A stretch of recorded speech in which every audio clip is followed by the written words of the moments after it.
car's just about packed up. Tomorrow we just need to wake up. We head to Lake Tahoe. The earlier the better. It's really important to get a good spot with ice fishing. What's a good spot, Dad? It's all the same lake. No, it's all about porta potties, Christine. Within walking distance and beyond smelling distance. Jimmy, I got a Coleman portable. We never have to leave the hut. Believe me, Don, you use that, I'm leaving the hut. Hey, did you guys see a set of keys? No, I don't think so. Shoot, I could have sworn I left them right here. They're my friend Susan's. I told her I'd watch her house while her family was out of town. Hey, wait a second. This must be hers, right? Look at that. It's got an attack whistle and a little can of mace. Actually, Dad, those are Greg's. But when I work late, it's a long, dark walk to the car. I think it's crazy for you to carry all this stuff on a chain. I mean, a pretty thing like you can just grow her nails long and just scratch their eyes out. Found him, never mind. Couldn't have found those 5 seconds ago, could you? Girls, I cannot tell you how much I thank you for signing us up for that tournament. I mean, Jimmy and I, we've been ice fishing before, but this is the first time in my whole life that I've ever gone to a tournament, father and son. Well, we thought it would be nice for you to finally participate in a real father-son event. You know how much I love you, but there's some things that dad with daughters just can't do. Oh, like what? Drink beer and go to the track? Nah, Christine and I have gotten drunk plenty of times. A couple times at the track. Well, I think it's good that you can share this fishing trip with Jimmy. Yeah, that's right. Jimmy, with you, I could do all of these things. You are the son that I never had. And you have Greg. Come on, Don, if you have something to say to me, you don't have to snort and grunt. Now that you're walking upright, I think you're ready for words. At least a cave painting. Greg, normally I would attack you for saying something like that, but you have your whistle. Okay, I just have to water the plants and then we can head to the mall. Oh my gosh, look at this place. Man, I got a massage chair, plasma TV, one of those cool CD players. Shit, these people are living in the Sharper Image catalog. Oh, shut up. They have a jacuzzi in their living room? Hey, did you see this talking picture frame? I was thinking about getting Mom one of these for Christmas. I love you, Mommy. Oh, that's so cute. Mom would love that. Let me see it. That's weird. Battery must have died. Nothing's happening. Let me try. That's weird. Battery must have died. Nothing's happening. Great. I'm sure Susan won't notice her child is saying something different and now has a voice that's been ravaged by years and years of alcohol and tobacco abuse. It was an accident. Christine, this woman is the president of the PTA. I don't need her telling everybody I screwed up her house. Sorry. I have an idea. Just be quiet for a second. I love you, Mommy. Oh, that's good. I love you, Mommy. Oh, that's good.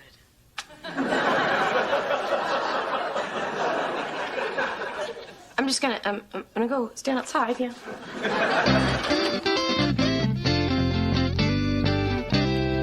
Hey. Thanks for agreeing to let my dad use our bed tonight. Oh, hey, the least I can do is let him sleep on my bed since he does let me sleep on you. What are you watching? Oh, Discovery Channel. Check out these praying mantises. They do it hanging upside down. And then when they're done, the female bites the guy's head off. Fascinating. Yeah. You want to try it? Absolutely.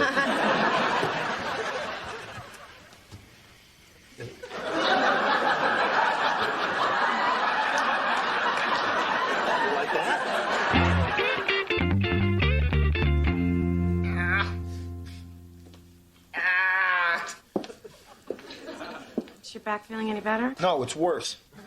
I think we've discovered why you never heard this phrase in the English language, and they were going at it like praying mantises. What's wrong with you? I did something to my back. It's totally messed up. Oh, God, what happened? Oh, well, Jimmy and I were fooling around last night when he tried to flip me. No, we get it. So much for ice fishing. I feel like I broke my back.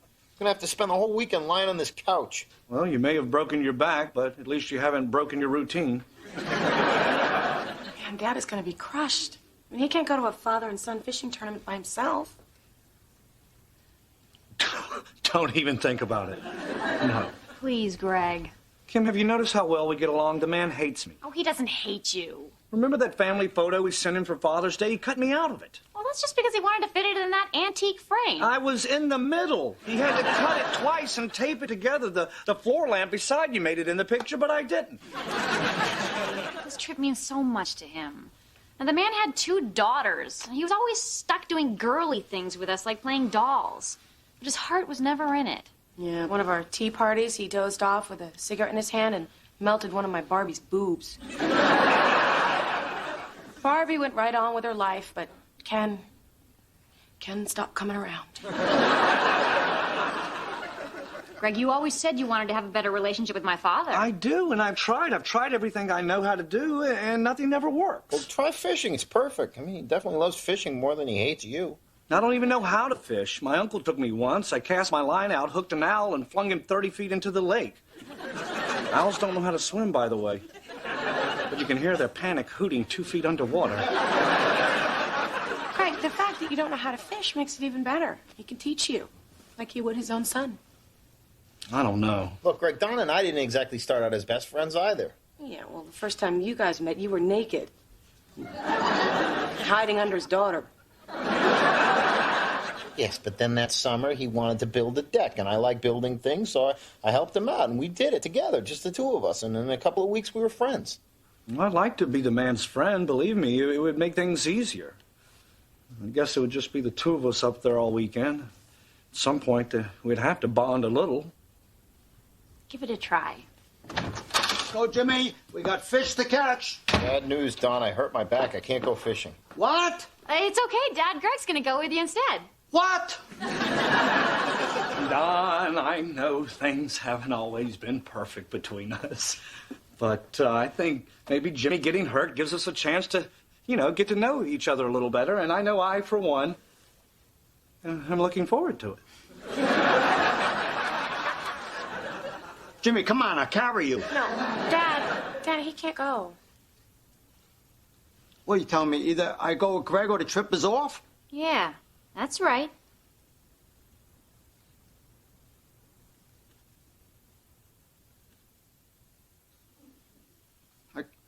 I got to decide now, huh? Dad? Okay, fine. I'll go with Gregory. Come on, let's go. All right, Don, let's go throw the gear in the car and head out for the great American outdoors. Let's hope the fish are biting and the mosquitoes aren't. How old is Dominic? Wow, isn't it beautiful up here in the winter? I mean, it's spectacular. Look how the sun glistens off the ice. It's so pristine. Hey, Emily Dickinson, you're spilling the cooler. Next to bait, beer is the second most important thing on a fishing trip. Yeah, I like the way you think, buddy. Let's lighten that load a little bit. What are you doing? Just throwing you a frosty beer, buddy. It's 10:30 in the morning. You think I'm an alcoholic? Name? Don Lucky. And son. Son-in-law. In-law. Whatever, you got your $30? I got it, Don. Don't worry about it. I got the entry fee.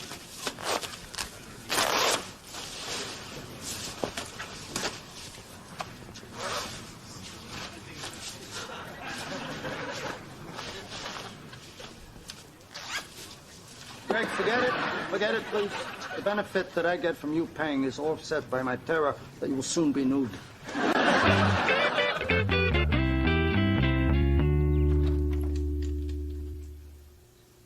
Okay, we're in. Okay, now let's try and stay away from the windows and, don't touch any picture frames. Okay, so we got a couple hours before Kim and the kids are back from the park. Here's the massage chair. Jimmy, I think sit in this thing for a good hour. Your back's gonna feel a whole lot better. Jimmy! Sorry. It looked so good I couldn't resist. All right. Man, isn't this great? It's not every day that we get the full run of someone else's house. Oh, no, wait. No, it is every day, isn't it?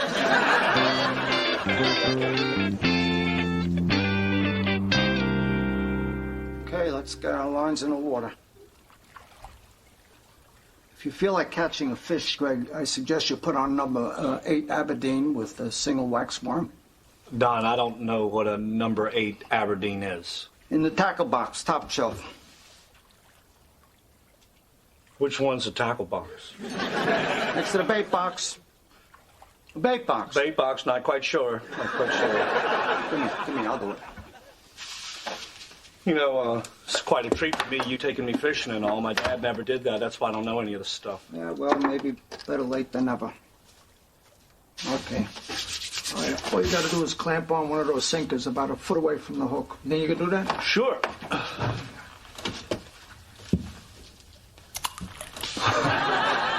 That's 50 cents you owe me. Sorry. I get it right here. That's $1. You know what, Greg? I don't think the fish are scared enough. Perhaps you have a cherry bomb you could toss down there?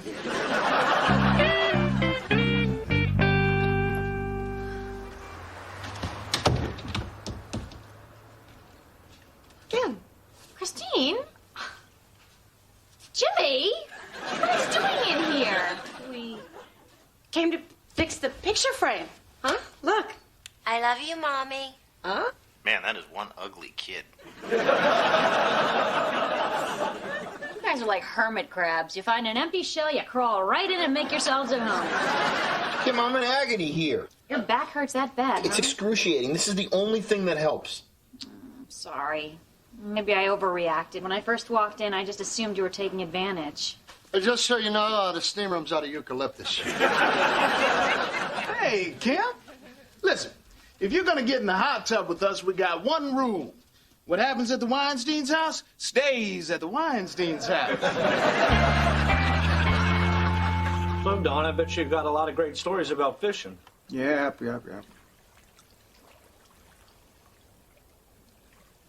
Feel like sharing any of them?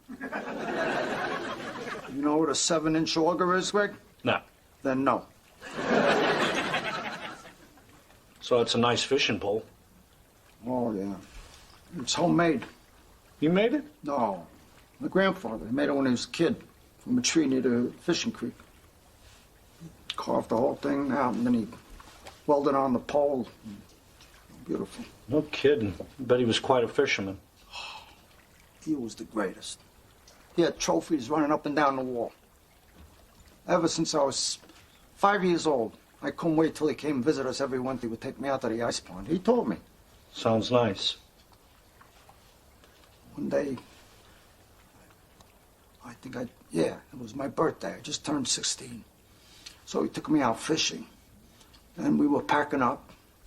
And suddenly he turns to me and he says, Donnie, I want you to have this.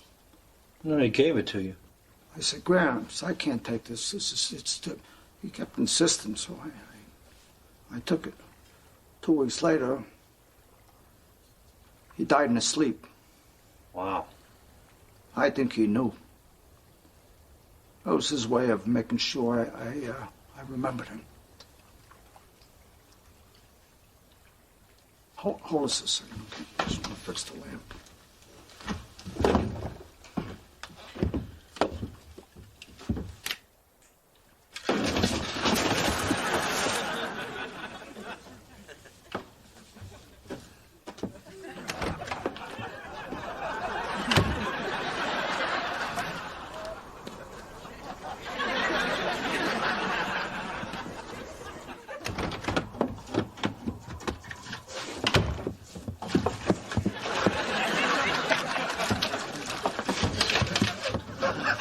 Excuse me.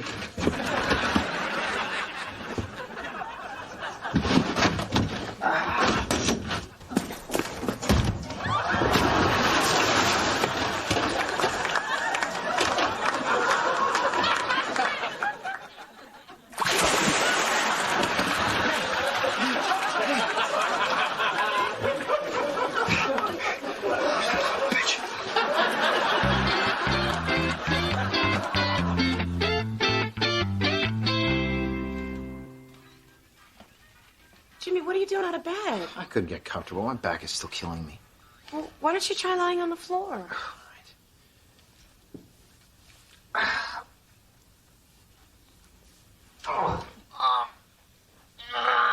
Turn your head all the way to the right.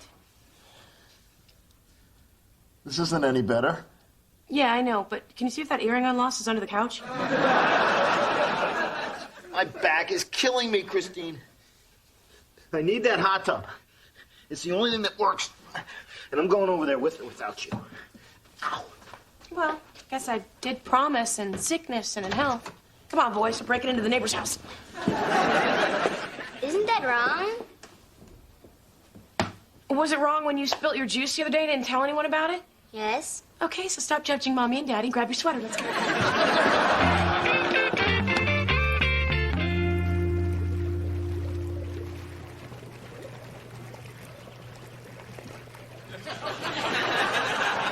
I know how this looks, but believe it or not, this started out as me cleaning this thing.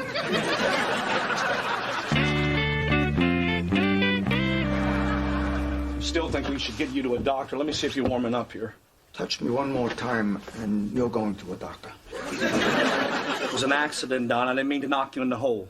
You ruined the whole trip. Because of you. We only caught one stupid fish. And that was only because when I was trapped underneath there, it swam into my pants. Well, I don't know what to say. You gotta be the worst fisherman I ever met. It's unbelievable. You don't know how to function in a man's world. I knew this trip was gonna be a disaster. I only came because I didn't want to disappoint Kim and Christine. Well, you think I wanted to come on this trip? Kim had to beg me.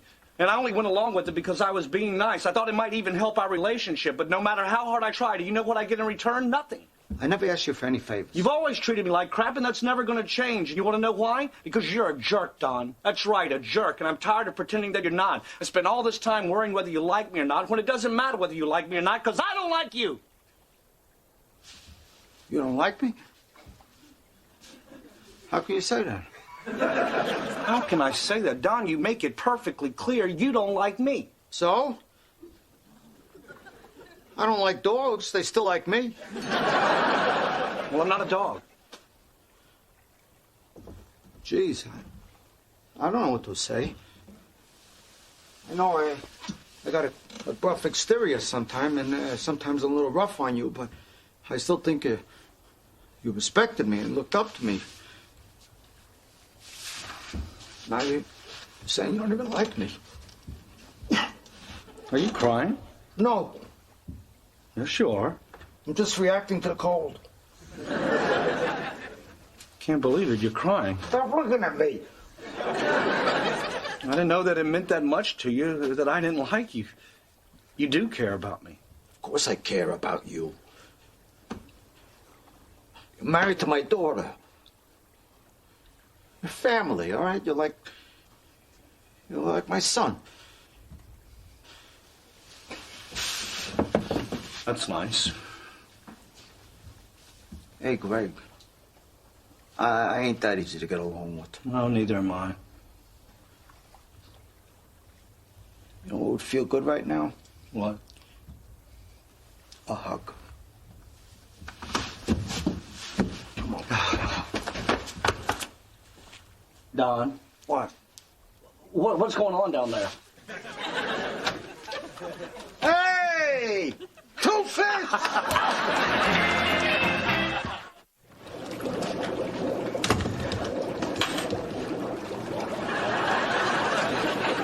Roy, what are you doing? Oh, Jimmy showed me where to hide the key. Thought I'd get my soak on. Roy, the Weinsteins are coming back tonight. I just came by to make sure everything was straightened up. You have to get out of there. I'm sorry, I didn't know. Uh-oh. What? My toe's stuck in the jet. Get it out. Oh, I can't. Oh! I'm cramping. My leg is cramping. For the love of God. Ow! Ah! All right, hold on. Let me see if I can get it loose. That's it. Keep doing it just like that.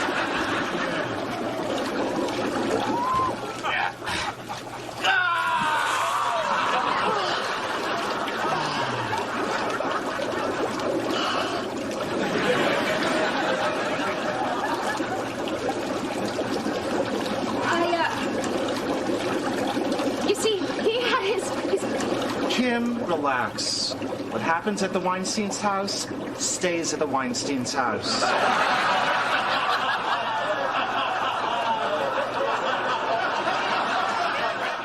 This lunch you bought for us is so fancy. Little finger sandwiches, fresh raspberries. Well, you're a very special lady who deserves very special treatment. I don't mind going the extra mile for you. Whoa, great. Heads up. Savitsky's on the warpath. Apparently someone stole the leftovers from the executive lunch. All right, eat up, everybody. If you want seconds, they'll be under here. How's it going, Warner? I need a favor. Oh, hi, Kim. Nice to see you. Nice to see you, too. Now, whose kids are these? They're mine. Really? They look nothing like you. You know, you might want to do what I did and get a DNA test. Say hi to Mr. Savitsky. Hi. Hi, Gucci Goo. Listen, I'm sorry to dump all this work on you these days, but I've got to clear time on my schedule to study the art world. You doing a movie about a painter? Oh, no, wouldn't sell. We couldn't do that unless the painter was a handsome young lunatic bent on killing naked models because they were the only thing more beautiful than his art. Say, where's the scratch pad? So, why are you studying art?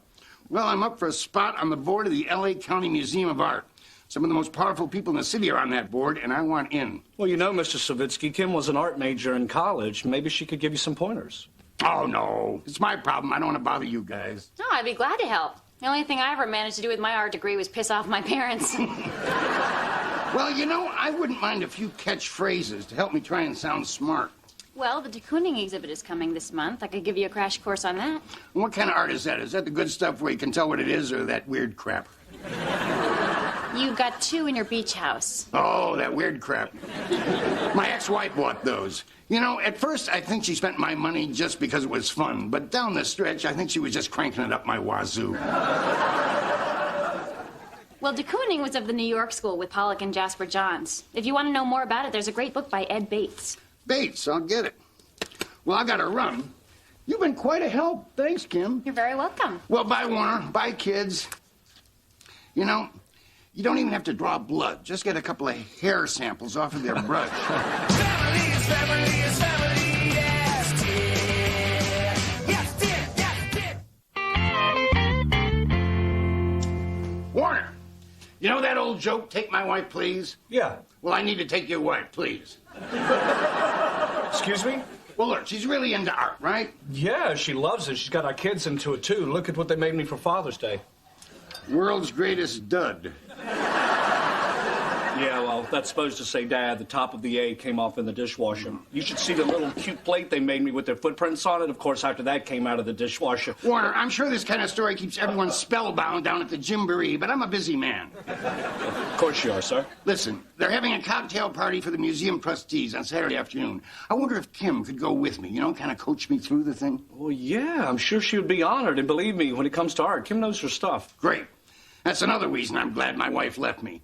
Now I can go to this party with a woman who knows something about art and who won't flash her boobs at the valet. I'm sure that'd save you a lot of money in tips, sir. I don't know. Those boobs cost me $6,000. It's probably a wash.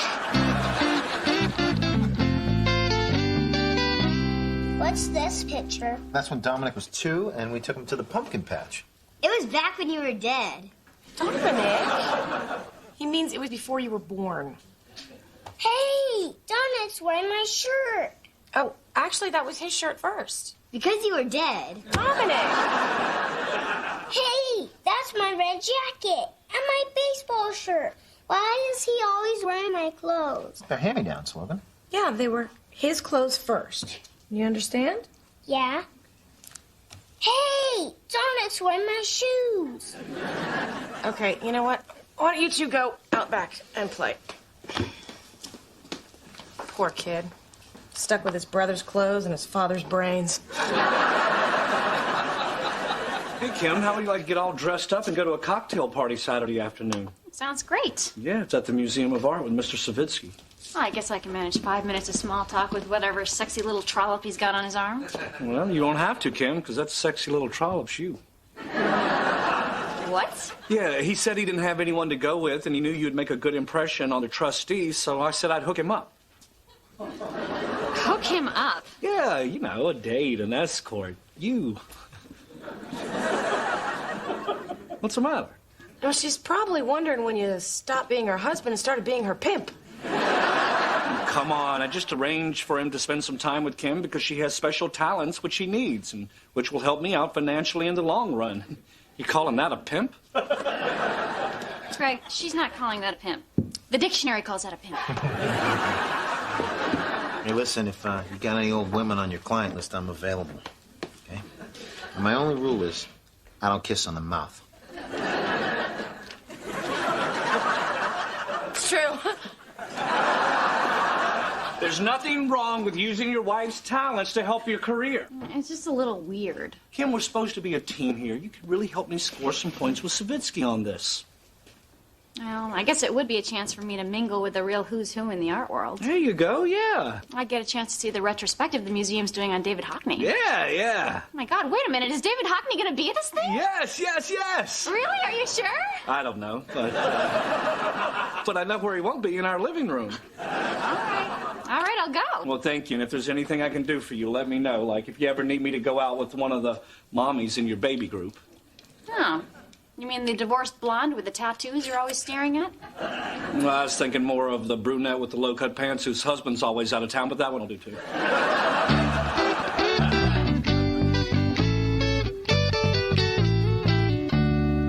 Ow, take it easy, Greg. Rolling lint, not paving a road. This is a big event, Kim. You can't be on Savitsky's arm looking like the business end of a dust mop.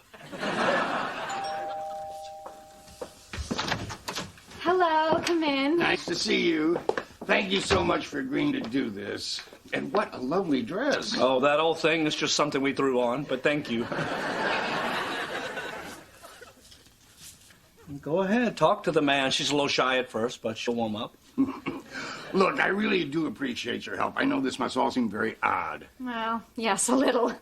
But hey, odd can be good. 1s, 3s, and 5s are odd, and where would we be without them? I'll warm up in a minute. Come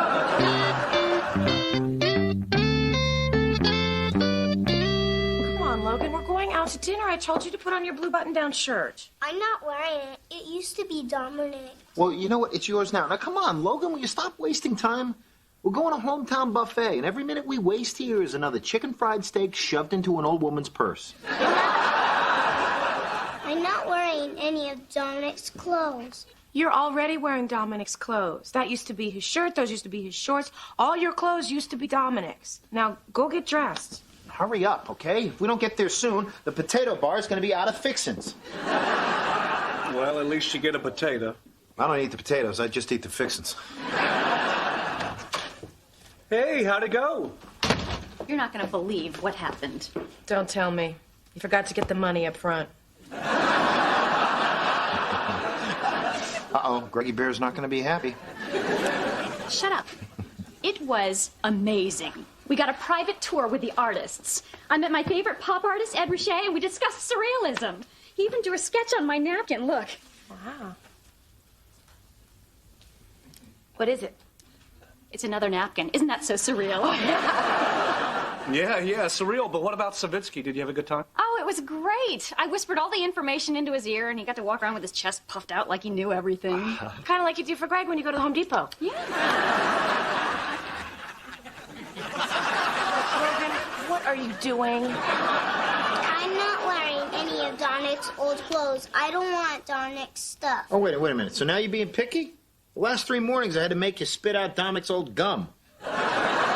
Sweetie, there's nothing wrong with wearing hand-me-downs, okay? Now go get dressed. No, I want my own clothes. Logan. Okay, Christine, listen. Logan, okay? If you don't get changed right now, you're going to go to the restaurant in your underwear, and people will point at you, stare at you, and laugh. Let's go.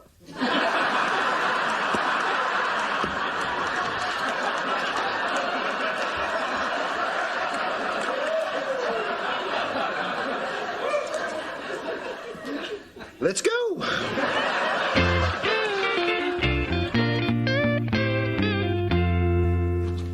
So Logan still wouldn't put on his clothes this morning? Nope. Christine took him to the supermarket in his underwear. Yeah, she tried everything. Yeah, she even had him riding the cart holding a frozen turkey on his lap. And he still wouldn't budge? No. He just hung right onto that turkey. By the time they got to the checkout, it was stuck to him.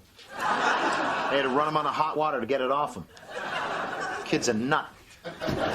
He's a stubborn little fellow, isn't he? Yeah, well, it can't last forever.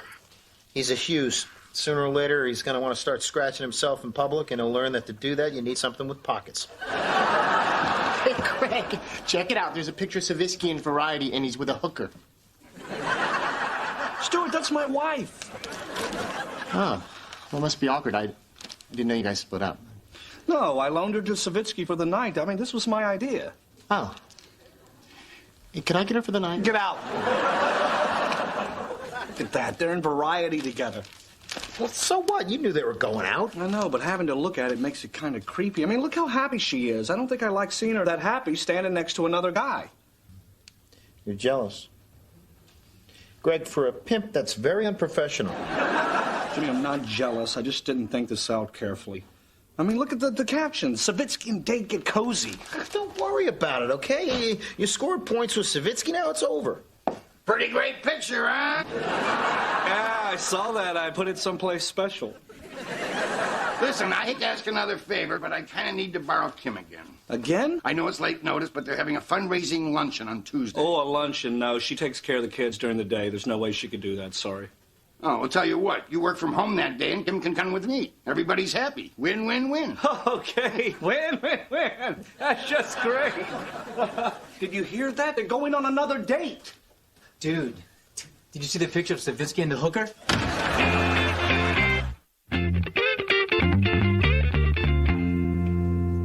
Daddy, is it okay if we... Fine, do whatever. Stay away from fire. What's up, man? Kim's still not back. That's what's up. How could lunch at the museum go to 5:30? Well, I'm sure there's a reason. Maybe she got her head stuck in one of the string art sculptures. It happens. Yeah, right. No, really. It happens. The artist was there, too. I'll never forget his weeping as they cut me loose. What the hell is taking them so long? Greg's jealous. I'm not jealous. I just feel taken advantage of. Here my boss is traipsing all over town with my wife while I'm here stuck with the kids. Well, I think you're screwed. You know, you're the one that pushed her into this. I'm not screwed. I'm just going to tell her she doesn't have to do it anymore. You know, I mean, I'm sure she's just as unhappy as I am. She agreed to one cocktail party, and now there's all-day luncheons. I mean, he's taking her away from her kids. She'll just be happy that I'm letting her off the hook. Greg, you're not going to believe what happened today. George and I were talking to the curator of the children's wing, and he asked us to chair the acquisitions committee. Acquisitions committee? Wow, look at you. Ask you to do one little thing, and here you go above and beyond your call of duty. You are the perfect wife. Thank you. No, thank you. And I want you to know I appreciate it, but you don't have to do it anymore for me. That's enough. Well, that's the best part, Greg. I have a degree in art, and for the first time in years, I'll be able to use it.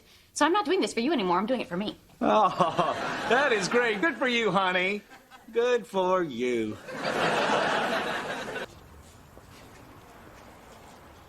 Goyim. Hey, little buddy. Where's your pants? I don't have any. He has pants. Yeah, they're his brother's hand-me-downs. He won't wear them. I can't just let a kid run around the street in his underwear. Someone's gonna go to jail.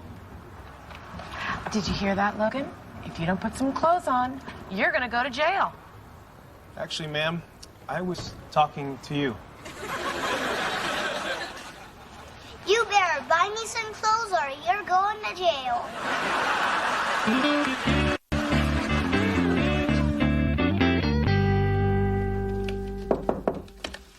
Yeah, come on in, Warner. Yeah, Mr. Savitsky, I just need to talk to you for a minute. Hold on, I'm trading angry emails with Ron Howard. What's a rude word that rhymes with opie? Mopey? Dopey? I used them both. I'll just go with plain old opie.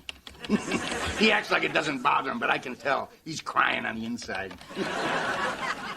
So, Warner, what can I do for you? Well, sir, I need to talk to you not so much as an employee, but more man-to-man. What, did you knock up Betty from accounting again? What? Oh, that was Bill Harris. Right, never mind. Go ahead. Yeah, Mr. Savitsky, it's just this whole thing between you and Kim. I mean, I thought it was going to be this one-time deal, but it keeps dragging on, and on, and then again there was that picture with you guys in Variety. I get it, Warner. You're uncomfortable with me spending time with Kim. Yes, I am, sir. That's perfectly understandable, and I respect that you came to me man to man. And as long as we're talking man to man, I've got something to tell you. What's that? I'm in love with your wife. Come again? I'm in love with your wife, Warner. Well, sir, I said, what? Look, I feel miserable about it. I mean, I never meant for it to happen. I like you, and I assume you like me, aside from the fact that I really, really want your wife. Excuse me. Hello? Yes, 1 minute.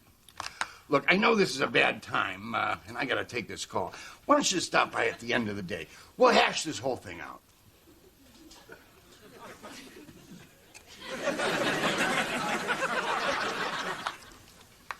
That's right, I said Opie. Now, what are you gonna do about it, dopey?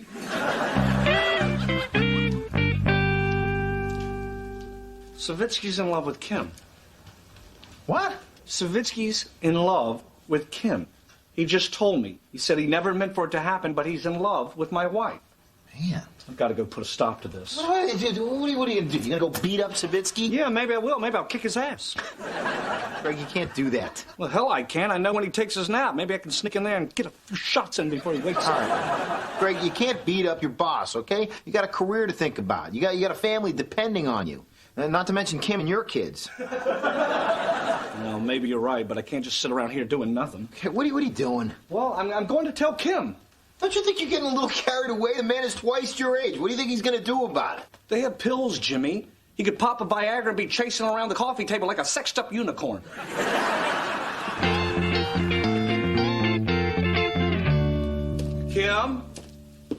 Kim, we really need to... What the hell is going on? Greg. Stay calm, Warner. You know something? I realize I may lose my job for this, but let me tell you, if you don't respect me enough to stay away from my wife, then I don't want to work for you anyway. So it's go time, old man. I'm going to kick your ass. Relax, Warner. Your wife is letting me down easy. It's over. Oh. Well. Coffee? George, listen to me. Stop making a fool out of yourself. You don't love me. What makes you say that? But look at your history. I'm probably the first woman you've gone out with, and God knows how long you can hold up her end of a conversation, right? Right. And you always go for bimbos, right? Right. But just because we can talk intelligently about things that interest us both doesn't mean this is love. Wow, that's the best breakup speech of all time. I feel like I should give you half my stuff just for that. Well, I should probably go. And don't forget, you need to go out there and find yourself a woman with brains you can really fall in love with. I think I will. But first, I'm going to go home, put on a Tom Waits record, and drink until I faint. I'm sorry about all this. I'm the one that pushed you into all this stuff. You were going to fight for me. Well, of course I was. Yeah, but you would have lost your job. Can always get another job. It could never replace you. You'll never have to. Warner, in light of what's happened, I think you should have this claim ticket. I had a local artist paint Kim's head on a classic nude. It'll be ready on Tuesday. You might need a pickup truck and a couple of people to help you carry it. Enjoy.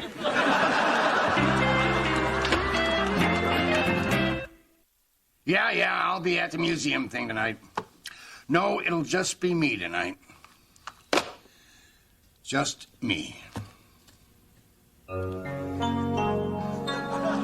Great. Nothing like a healthy weekend at a spa to relax you. Yeah, I just wish they'd have given us more food.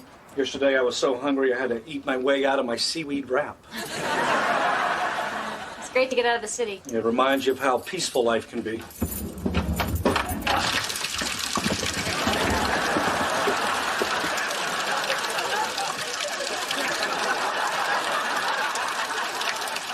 Okay, what's going on? A little leak. Some plaster fell from the ceiling and hit me in the head. Lucky for you, I'm not the suing type. When we left, I said, water the plants, not the couch. Oh, the plants. When did this happen? we were all sleeping on the pull-out couch so we could be in the same house as all the kids. And, when we get up, the ceiling started to leak. It's been leaking since this morning? Actually, we didn't wake up till about an hour ago. We stayed up late last night watching a movie. I owe you $7.95. And don't let the kids read the cable bill. What a mess. How does something like this happen? Oh, man, it could be anything. Maybe the roots got into the pipes and backed everything up. Wait a second.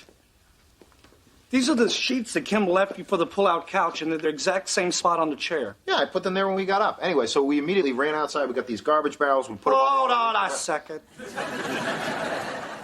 These sheets are folded. Yeah, I folded them. They're also ironed. I know how to use an iron.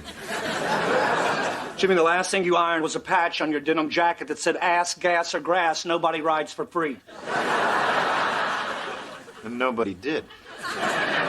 Jim, just forget it. You guys, look, we didn't sleep on the couch. We slept in your bed. What? They slept in our bed. Why would you lie to me? Well, Greg, what did you expect me to say? Hey, Greg, welcome home. While you were gone, there was a flood in your living room and we had sex in your bed? You had sex? I thought that was implied. What? We stayed on top of the bedspread. Oh, great. Now I'm going to have to sit on top of the dresser to put my socks on. Yeah, if you're going to sit on the dresser, you might as well sit on the bedspread. You guys are animals. Maybe there wasn't even a leak. Maybe God was just trying to throw cold water on you. Well, towards the end of it, God's name did come up. I can't believe you had sex on top of the dresser. My parents gave us that dresser. Sorry.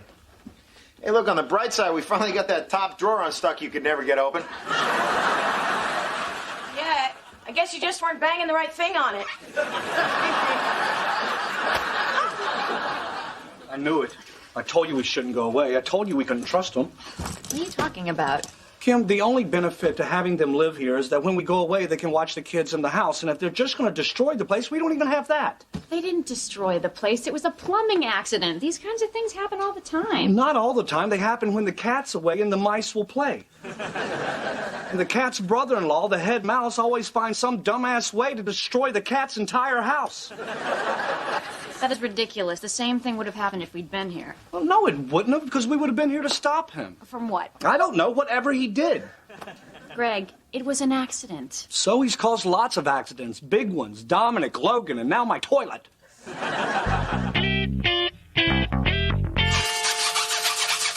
Shouldn't take me long to clear these pipes. Hey, this is cool. What do you do with this?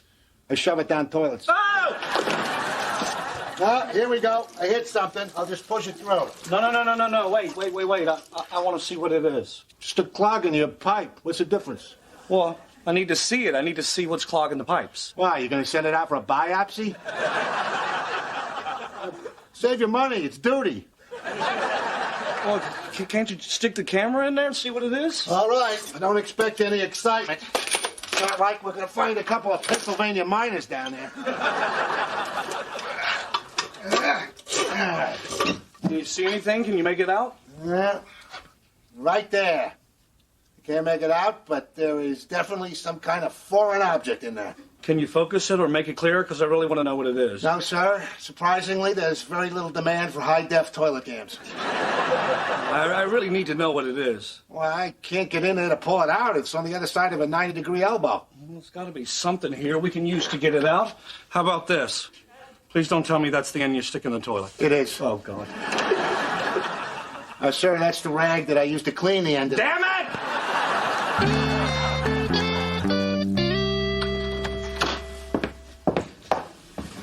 Oh, my God. What's going on? There was something stuck in your pipe. I just wanted to snake him, but this guy's obsessed with finding out... Hey! If I want to pay somebody $100 an hour to get me in a fight with my wife, I'll hire a stripper. Thank you. Keep it working. That's great, Greg. I was just thinking the only thing stopping this from being my dream house was an exposed sewage pipe in the living room wall. I got it. Well, Kim. Look at that. And you didn't believe me when I said Jimmy caused the flood. Now look what I got. What do you think that is, huh? What is that? What do you think that is? What is this? I don't know. What is it? I have no idea. Hey, did you guys turn the water off to the house? Yeah, if this is your way to get us to move, it's never going to work, okay? Trust me, if I don't shower for a week, you're going to leave before I do. Does look familiar, Jimmy? Huh? Does that look familiar?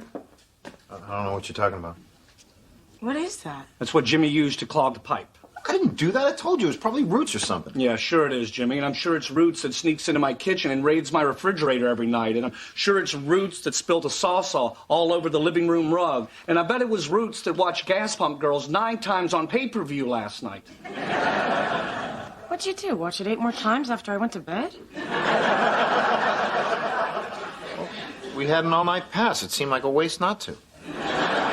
Look, I can't believe you think this is my fault, okay? I didn't do anything. Why should I believe you? You already lied to us about sleeping in our bed. You know, you don't give Jimmy enough credit, all right? He respects your stuff. He didn't even want to have sex in your bed last night. He wanted you to just stay on the floor. I don't want to hear this. Well, you're gonna hear it, all right? Because Jimmy had nothing to do with this. And the fact that you continue to blame him after he told you he didn't do it is insulting. And frankly, it's a little crazy. Well, I think this will decide who's crazy. Oh, go ahead, Greg. Do what you gotta do, but you're wasting your time. All right? I know Jimmy, and if he said he didn't do anything, he didn't do anything. Thank you, Christine. You didn't do anything. No.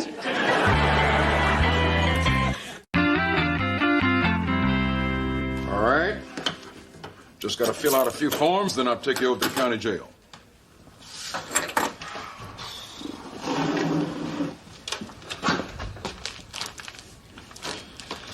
Excuse me, are you next? Oh, no, you go right ahead. I'm in no rush. Thank you. Can I help you?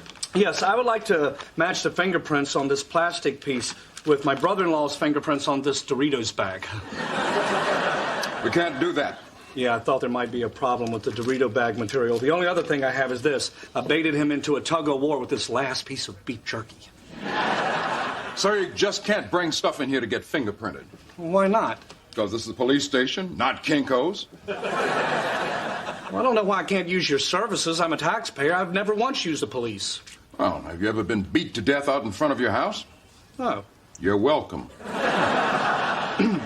Okay, I see what's going on here. I watch all the cop shows. You're afraid to reach out to me on account of some skilled junkie might drop a dime and the IAB's gonna bust your hump.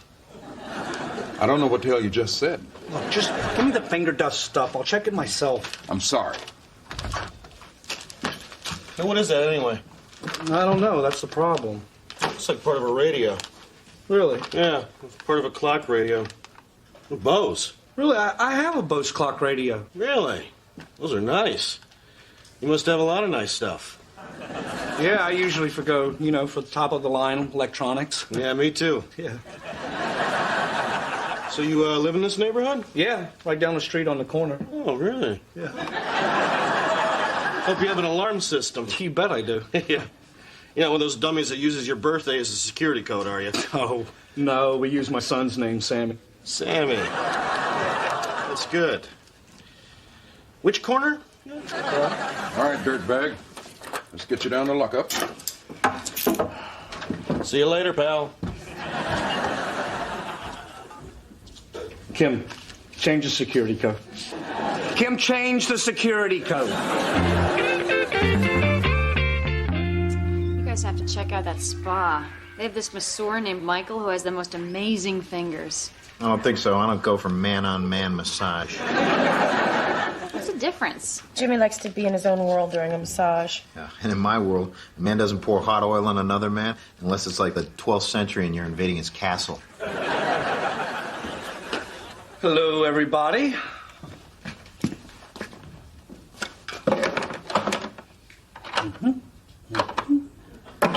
Busted. Well, yeah, it is busted, but... You know what? There's nothing a little glue won't fix, huh? Oh, no way. You're busted, Jimmy. Okay? I have proof this time. Let me take you back to that fateful morning. Really, it was just another typical morning for Jimmy.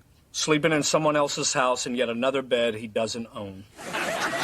Sometime around noon, he probably woke up to the smell of a half-eaten corn dog. Then, continuing to help himself to everything I own, he grabbed my Bose radio and headed into the bathroom.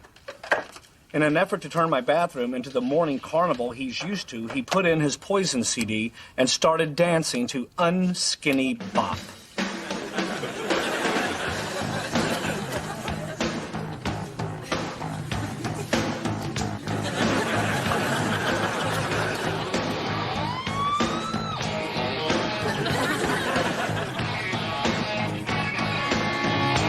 brushing his teeth and dancing, he knocked over the Bose radio, which crashed onto the toilet.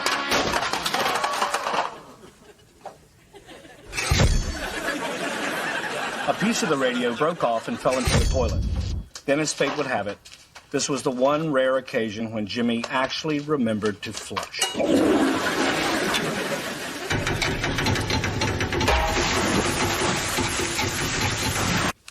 That is the most ridiculous story I ever heard. Yeah, everyone knows Jimmy brushes his teeth, a Def Leppard.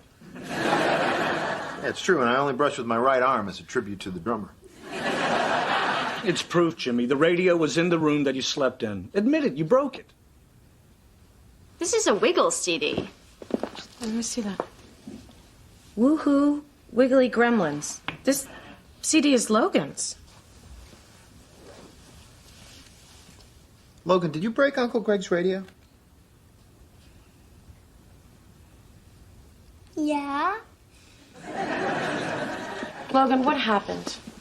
I wanted to borrow Uncle Greg's radio, but I dropped it on the stairs. Well, why didn't you tell us? Because I didn't want to get into trouble, so I flushed it down the toilet. I'm sorry. It's too late for I'm sorry. So why don't you go into the guest house until I can figure out a punishment for you? We are so sorry. Yeah, I don't know what to say. We'd like to offer to pay for a plumber and a new rug if you'd let us. Oh, you know we'd never let you do that. I know, that's why I offered. Look, we really are sorry. Well, a lot of people would probably hold a grudge, but I'm bigger than that. Apology accepted. Greg, I think you owe Jimmy an apology. You said this was all his fault. It's still his fault. It's his son. Follow the stupid trail, Kim. It always leads to the head. A fish stinks from the head. But you can't blame Jimmy because his son did something. Did we hold you responsible when Sammy put raisins in Jimmy's nose when he was sleeping? You should. I gave him the raisins and told him to do it. Greg! All right. I'm sorry. Guess if Logan broke it, it's technically not your fault. Thank you. And he's sorry about the raisin thing. Ugh, don't worry about it. You know what? Those raisins were the only fruits or vegetables I had all week.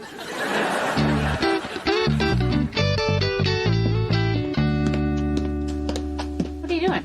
I'm keeping an eye on the guest house. There's something fishy about this whole radio business. It doesn't add up. I mean, Logan has his own CD player. Why would he want to use mine? Greg, he said he did it. It's over. I don't think so. I think this is a cover-up. Jimmy broke it, and Logan's taking the heat for it.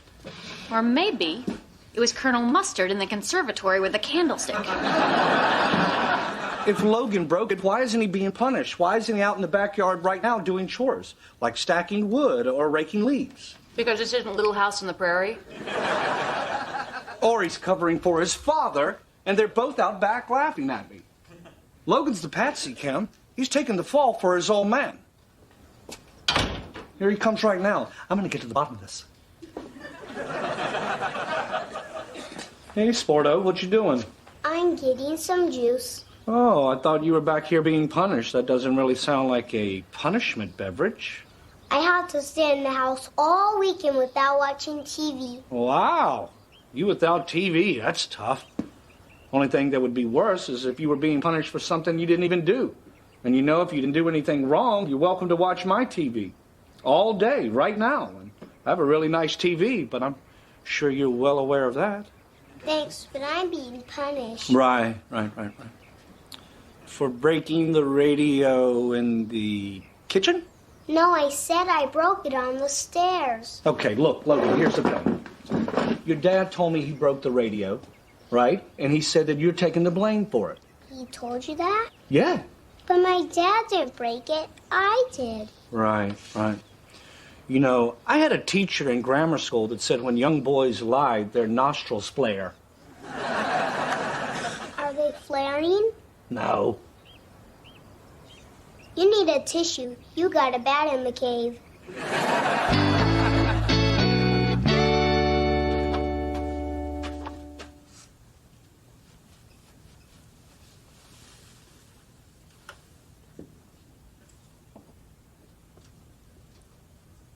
Bingo!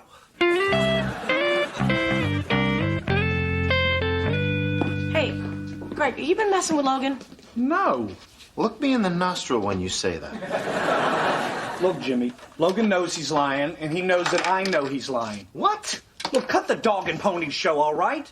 I know you did it. I have proof that the radio was broken in the upstairs hallway and not the stairway like Logan said. After he borrowed my radio, Jimmy, not Logan, was bringing the radio back to my room. Distracted by the jelly sandwich in his hand, he dropped the boat's radio, leaving behind a dent in the hallway wall.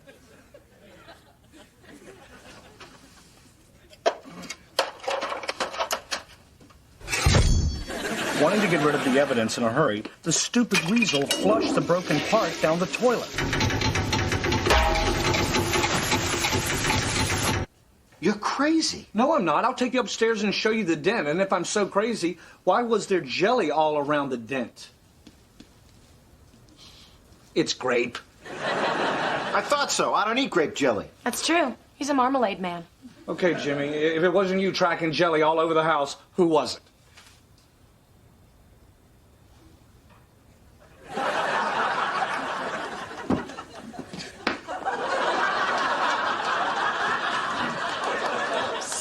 Sammy eats grape jelly all the time. Logan, what is going on? Logan, I want the truth this time. All right.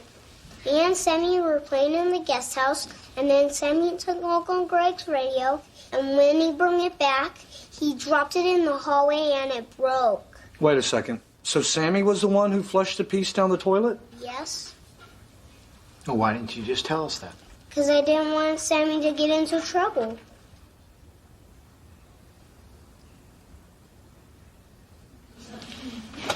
Logan, honey, why don't you go out to the guest house and wait for us? Come on.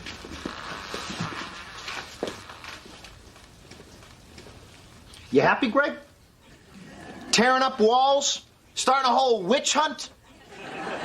Staring at me in the guest house from your bedroom with your night vision goggles?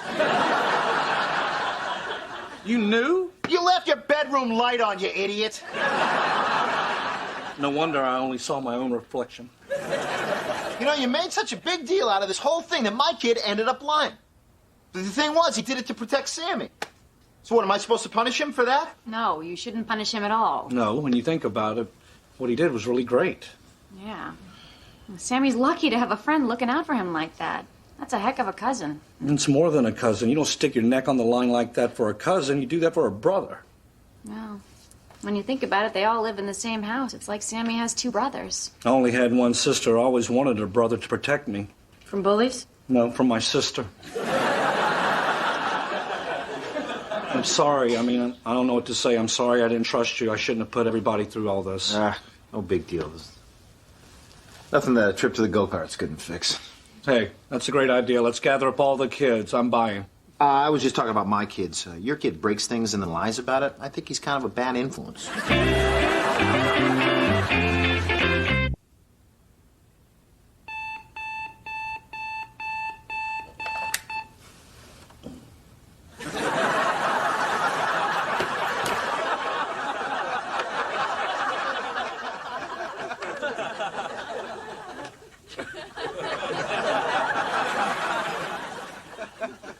Okay, Logan, roll the dice. All right, what'd you get? A 5 and a 4. Which equals? 9. Yeah. Hey, what are you guys doing?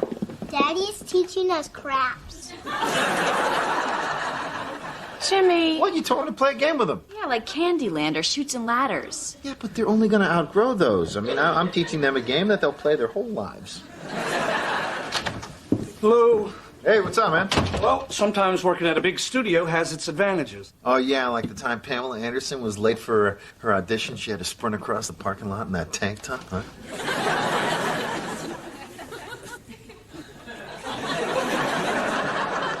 And the free flu shots. I hold in my hand tickets to the musical event of the year. The problem is I can only take one of you. The other two will have to understand. So, one at a time, speak up and tell me why you should be the one going with me to the Jazz Festival.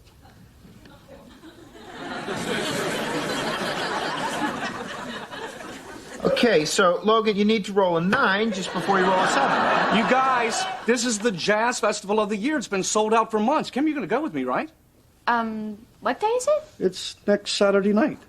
Oh, that's the night of the school carnival. Well, you don't have to go, do you? Oh, I'm on the planning committee. Me too.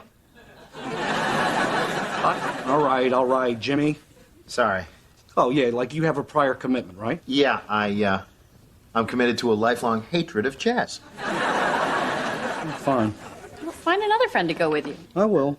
Hey, speaking of which, Greg, you know, that actually brings up an interesting question that I've been meaning to ask you for the last couple of years. Who are your other friends? I have friends. I have plenty of friends, and I'm sure they're going to be fighting with each other to see which one of them gets to go with me to the jazz festival. I bet that's going to be the most exciting imaginary slap fight of all time. Right? You try it at home. You see what happens. Okay. Hey, guys. Hi. Hey. Mind if I sit down? No.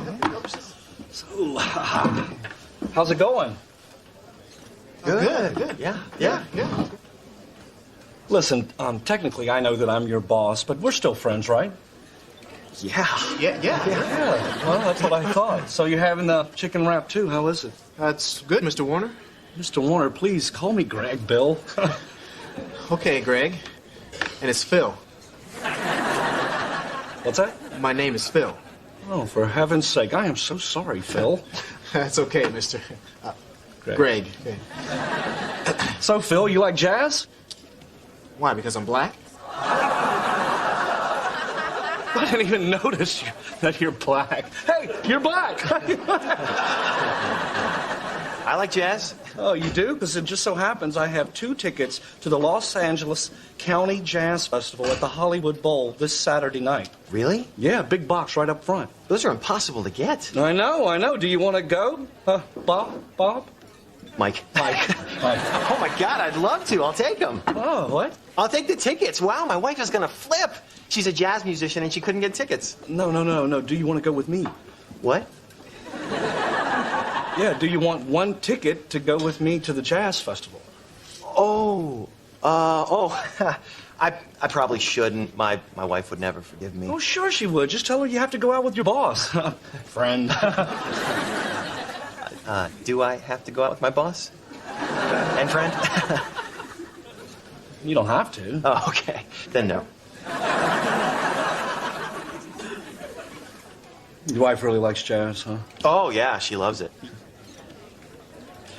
You think she would want to go with you?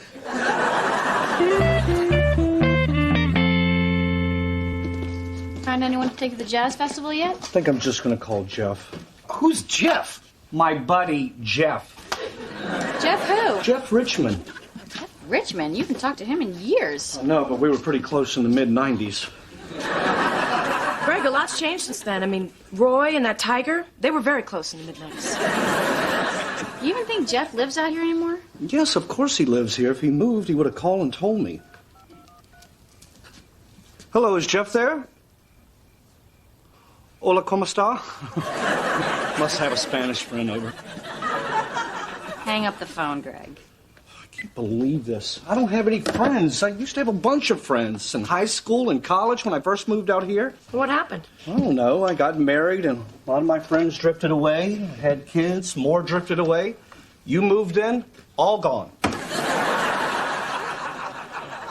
Are they gone, or are they just hiding until you finally stop listening to jazz? Maybe you need to make some new friends. How? What am I supposed to walk up to people on the sidewalk and ask them to be my friend? You can always look in the LA Weekly. What's that? Yeah, they can look in the personal section. They have a whole section, and it's not just dating. They have a whole section on friends seeking friends. I like to read it to laugh at all the losers. And the winners, okay? Forget it. See? Looking for a tennis partner? Okay. Exercise buddy? Oh, here you go, Greg. Look right here, okay? This is a guy who loves jazz and the blues. Oh, please. Oh, look, Greg, he's perfect for you. Mingus, Coltrane, blah, blah, blah. Cam, I'm not responding to some ad to make friends. I mean, how pathetic is that? Hola, donde este, Jeff? Jeff. Hoto e F-A-F-A.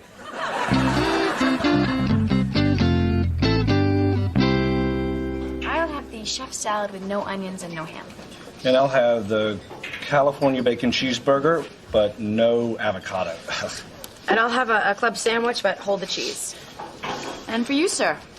You know what? Why don't you just bring me the stuff they didn't want and a couple pieces of bread to put it in?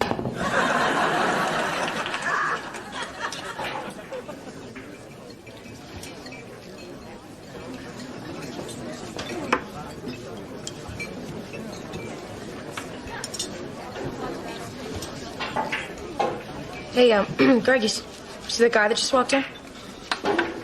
Yeah. What do you think of him? What's the difference? Well, the difference is you need a friend. Yeah, that guy looks kind of nerdy. Well, he's not just a nerd, Greg. He's your soul nerd. What? We answered the ad. You did what? In LA Weekly. That's Love's Jazz over there. He also works with numbers, and he likes watching old movies, just like you, and he enjoys speed walking for exercise. You walk very fast. It's a perfect match. How could you? Just thought you needed a little push. Come on, go over there. I can make my own friends, thanks. Hey, what's up, buddy? Besides, if I was going to talk to a guy at a bar so he would be my friend, I wouldn't pick the nerdy guy. I'd pick that guy, the cool guy. So go be his friend. Oh, yeah, just go be his friend like he needs more friends. Hey, look, he's going to play pool. So? So go play pool with him. Yeah, he's looking for a game. Hey, you're a great pool player. Go over there. I don't know. Well, then, your nerd awaits.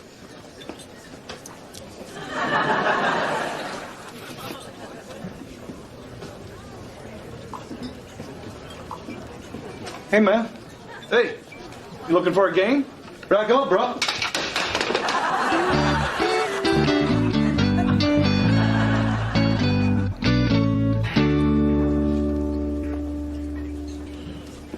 Poor guy. Thinks he got stood up. He must feel horrible. Look at him. I'm sure he's used to it. Man, it's too sad. He had to put an ad in a newspaper to find a friend. He still gets rejected. I feel horrible. I'm going over there. You're going to be his friend? Yeah, like I want a friend who wasn't good enough for Greg. I'm going over there to pretend I'm Greg and let him reject me. Tim? Yeah. Hey. Hey. Hey, man. Hey, I'm Greg. Did I get the time wrong? No, I got caught up at home. I had to take a second shower. I have a glandular problem. It's okay. Well, just keep that in mind in case we ever go speed walking together, because I leave a trail like a freaking slug. What you eating? It's chicken wings. Oh, yeah. They for both of us? Sure. Yeah, cool, man. I usually like the ones that are the little drumsticks better than the ones that are like the upper arms here. So, find one you like yet? Or? Not yet. Oop. Here we go. Oh, it's hot. It's hot. It's hot. Oh.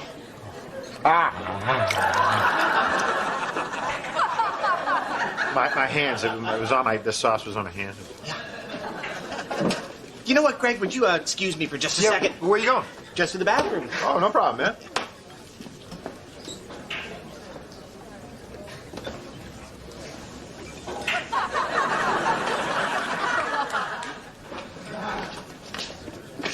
So, how'd it go? I got a number.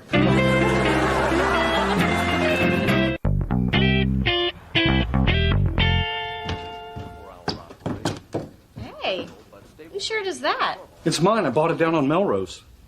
You want to look pretty for your big night with you and your friend Rob, huh? Oh, yeah, that's right. Tonight's the big date. Which, actually, if you count the other night playing pool, it means it's your second date. Which, if my calculations are correct, that means he'll be expecting tongue. Aha, very funny. Should be here any minute. Wow, Greg, a new friend. You must be really excited. Please, Kim, I've had friends before. I'm not a 10-year-old, for God's sake. Oh, my God, he's driving a Hummer bitching. Hummers are so bad for the environment. What do they get, like 4 miles per gallon? I don't know how a person can drive one of those things and live with themselves. Yeah. My cool friend's walking up the sidewalk, so zip it up, hippie.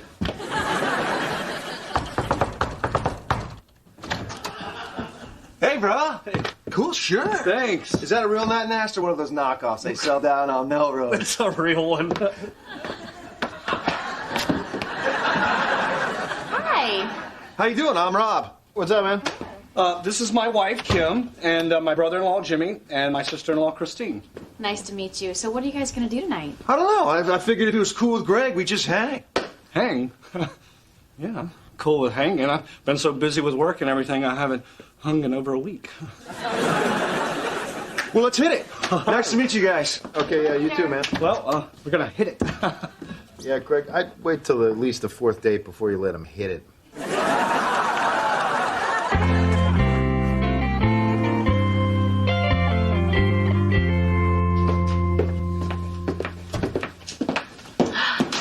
Hey, Rob. Hey, sweetie. This is my friend Greg. Hi, Greg. Hello. I was wondering if you could slip me in real quick. Well, I can slip you in, but how long it takes is up to you. You like Lydia. She's got quite the mouth on her. Yeah, and sometimes I say funny things, too. This won't take very long. She's almost finished with my tattoo. Well, it's okay. I mean, however long it takes. We're just hanging. So, you got any tats? Tats? No, I'm not much of a tattoo guy. I've always thought about getting one of these earrings, though. Oh, yeah, you'd look hot with an earring. What's that? You'd look hot with an earring. Yeah, a little diamond stud would be cool. I know, and if I had one already, it would be great. But to get one now at my age, I mean, isn't it a little pathetic? Are people just going to think that I'm some sad guy going through a midlife? Ow! Screw him, baby. You've got an earring.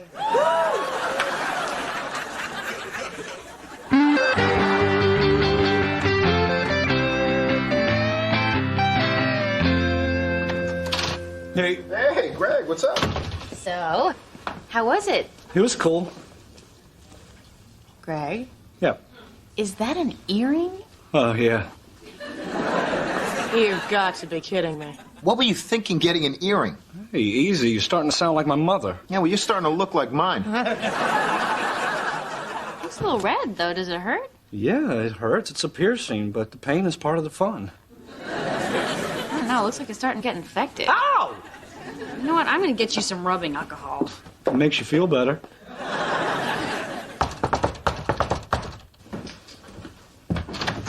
Hey, bro.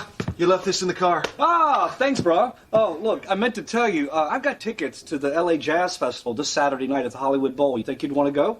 Sure. And what are you doing on Friday? Well, we usually watch Joan of Arcadia. You want to come over and watch it with us? Yeah, I'd be lost. I've never seen it. I don't have a TV. But I was talking about later anyway. Well, Joan's over at 9, so I can meet you somewhere, say 9:30. Well, actually, there's a new club opening, and most of the cool people don't show up till like 12:30 or 1. Is that too late for you? No, I'm up at 12:30. That's when it gets up to pee. Shut up! All right, how about we meet at 12:30? All right, sounds good. All right, later. I'll call you. Later. All right. Ow! Watch you. Okay.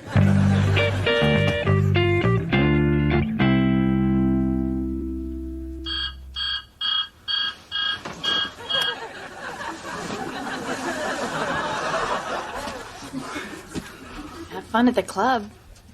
Thank you.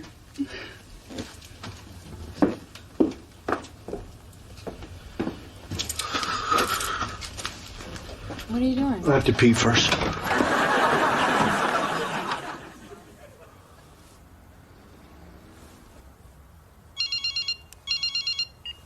Ow. Hold on. Hello? Oh, hey, Rob. No, sorry, I put the phone up to my sore ear. Yeah, I'm here already. I'm in the parking lot. Oh, okay. No, that's cool. I'm sure the club will still be hopping at 1:30. No, that's great. I'll meet you out front about 1:30. All right? Okie dokie. Ow.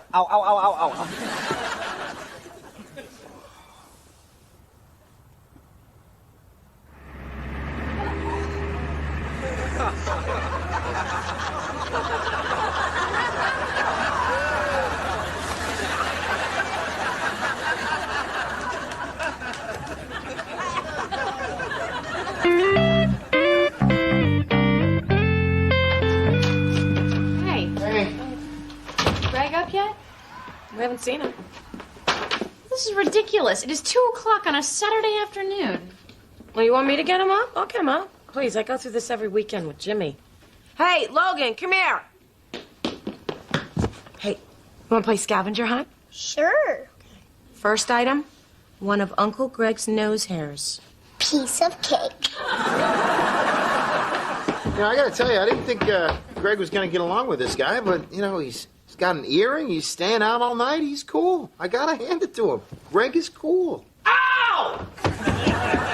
What the hell is going on? I'm smelling Play-Doh in my dreams, and I wake up to that little psycho pulling a hair out of my nose. Oh, you must have seen it in a cartoon. Sorry.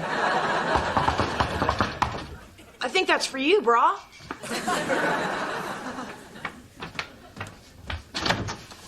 Hey, bro. Hey, bro. So what happened to you the other night? I tried your cell, but it was dead. Yeah, I was waiting for you, and then I met these other guys, and we all went over to this really cool place. It was cool. Oh, that's cool. That's cool. Hey, listen, about that thing you were talking about doing tonight. Oh, the jazz festival. Yeah, I don't think I'm going to be able to make it. What? Why not? Well, a friend of mine's buddy is Woody Harrelson. He's in from Hawaii. We're all going to go out to Malibu. We're going to put glow sticks on our wetsuits and surf. Hey, you should come. I'll teach you how to surf. Huh, sounds cool. I'll meet you in your place. All right, later, bro. Later, bro. All right. See you tonight.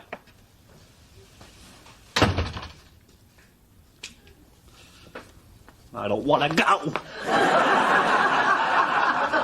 What? I don't want to go night surfing. I don't even like the ocean during the daytime. I just want to go to that jazz festival. I can't do this anymore. Do what? I can't hang out. I can't be cool. You want to know where I really was last night? I was so tired I fell asleep in the car and it got towed. Why don't you just tell the guy you don't want to hang out with him anymore? I mean, what's the point if you can't be yourself? You're right. I mean, I'm going to go to the Jazz Fest tonight no matter what. Who cares whether I take a friend? I mean, who cares whether I'm alone? I'll sell the extra ticket when I get there. Jimmy, you sure you don't want to go? I hate jazz. Fine.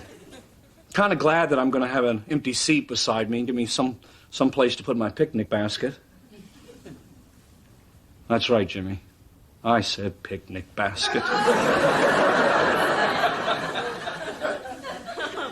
Greg, I'm not Yogi Bear.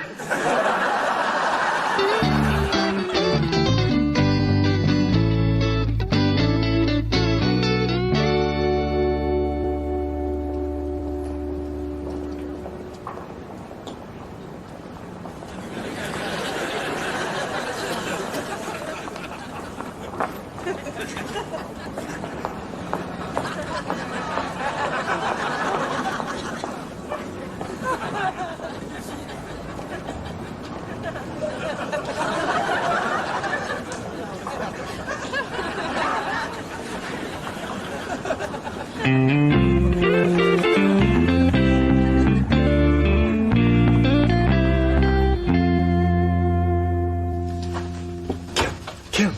What? I met someone.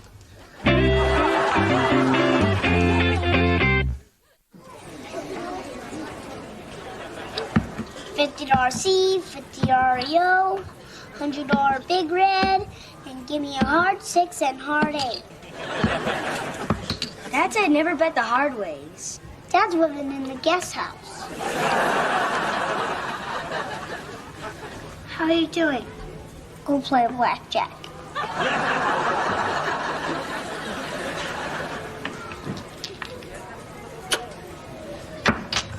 Hard 8, winner! Woo! Milkshakes on me, boys. Cocktails! Hey, Sarah, so did Dominic and Logan behave for you tonight? They were great, yeah. Where are they? Oh, they're hiding. We're playing hide and go seek. Let me call them. Oh, you know what? Don't. They'll come out when they get hungry. Unless they're hiding in the pantry, then they won't come out until they have to go to the bathroom. Well, at least Dominic will. All right, Sarah, what do I owe you? $40.50. $40.50. You sure? Yeah, it was $7 an hour plus 2 for the extra kids. So that's $9 an hour, and I worked for 4.5 hours. So that's $36 plus another half of 1 more hour. So that's $4.50. So yeah, $40.50, right? Yeah, listen, Sarah, I'm a 34-year-old college dropout. When I ask, are you sure, I'm really just hoping you say yes. Hey, so listen, since the kids are happy, why don't we ask Sarah to stick around a little bit longer? We'll go out to the car and finish our date the way we used to. Come on, Jimmy, you really want to pay $9 an hour to go fool around in the car? An hour, please. Hey, Sarah, listen, we left something in the car. We'll be back in about 35 cents. Big Jimmy, how was your flight? Oh, it was nice. It's sure good to stretch out, though, I'll tell you that. Well, those are nice shoes. Oh, thanks. I got them at airport security. They're a hell of a lot better than the ones I left behind. Dad, we're glad you're here. We just wish Mom could have made it here with you. Me too, but there's no way I was going to drag her away from the Leisure Village gin tournament. Wait a minute, since when does Mom play gin? She doesn't play it, she drinks it. She got a good chance of winning this year. The reigning champ's waiting for a new liver. Well, at least you guys are having fun there. Yeah, it's all right. What do you mean, all right? Sounds perfect for you. Everybody's your age. You got no little kids running around to worry about? Are you kidding? These people have their grandkids running around at all hours. I've never seen so many people wearing diapers, changing diapers. Yeah, I guess that's not what you signed up for. No, well, I don't mind kids. I feel a little left out, that's all. What? I don't know, all those people bonding with the grandchildren, you know, I hardly even know mine. This one isn't mine, is it? Well, Dad, you know what? You're here now, and you have a chance to get some good quality time with your grandkids now. Hey, you're absolutely right. And I'm going to take them to someplace special, huh? Hey, you kids ever see how sausage gets made? You know what? As a family, we try to avoid attractions where they warn us to step around the blood. So what do they like to do? They love rides. Great. You know, they got a Kmart here. They always have that big squirrel on the spring out front. I was thinking more like Six Flags. Six Flags! All right! Six Flags? Okay, Six Flags it is. What time we leave tomorrow? Oh, wait, tomorrow's Saturday. I promised to pick up an extra shift at work. Why don't we go Sunday? No, Saturday's no problem. That way we can go by ourselves and I'll have more time with them alone. And Christine can have the day off. Really? Yeah, hey, think about it, Christine. You know what? You can have all day tomorrow to study for school without any distractions. Oh, you know what? You could study without wearing pants. Yes, Jimmy. Dominic and Logan are the only reason I put on pants in the morning. How about Sammy can go too, huh?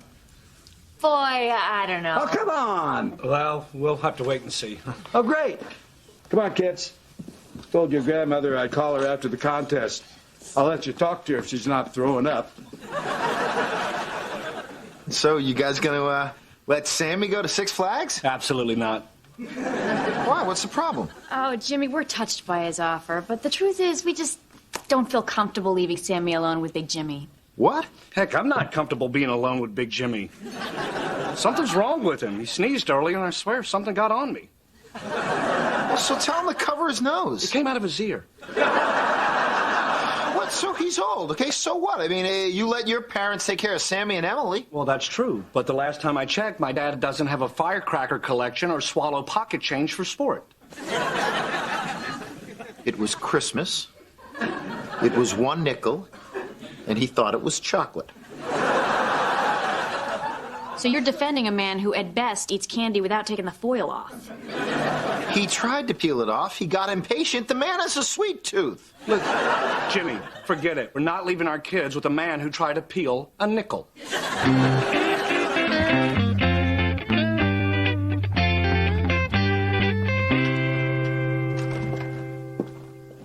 What are you doing? Cleaning. I'm sorry, what? I don't know. I was angry. I needed something to do. I'm cleaning. Oh. What do you want? Well, I was going to try and make you feel better, but judging by how messy this place is, I'm kind of torn. You know, they have some nerve talking about my dad like that. Tell me about it. You know, they are so out of line. And you know what? They're not just judging your dad. In a way, they're judging you. These need to be folded. I just can't believe that Greg and Kim don't trust Sammy with my dad. I know, Jimmy, but he's their son. They have a right to do what they want. Of course they do. I just think they're being a little paranoid, that's all. Well, let's be fair. I mean, there is a difference between paranoia and, you know, trying to minimize risks. Okay, but that's why they're wrong. There isn't any risk. One could certainly argue that. Exactly. Is one arguing that? One is. Oh, wait, I'm the one, huh? Are you serious? You're siding with Greg and Cam now, too? Well, I don't know, Jimmy. I mean, it didn't bug me at first, but the more you guys argued, the more I realized Big Jimmy isn't exactly the world's most responsible choice to leave your kids with. Okay, but he's not the least responsible choice either. Okay, fine, Jimmy. If my choice of sitters is between your father and a plastic dry cleaning bag, then yeah, I'll go with your father. Christine, you do realize that when I was growing up, he watched me all the time, and I'm fine. I survived. Well, you're the one that told me that you were in the emergency room 10 times by the age of 8. Ambulance drivers used to swing by your house just in case. Okay, but that wasn't my father's fault. I was the one doing all the stupid stuff. Yeah, but Jimmy, don't you see that's what an adult is supposed to do? Supposed to make sure you weren't doing stupid stuff. Look, Jimmy, I love your dad. I do, but I just don't feel comfortable leaving Dominic and Logan alone with him. I'm sorry. It wasn't his fault, Christine. It was all me.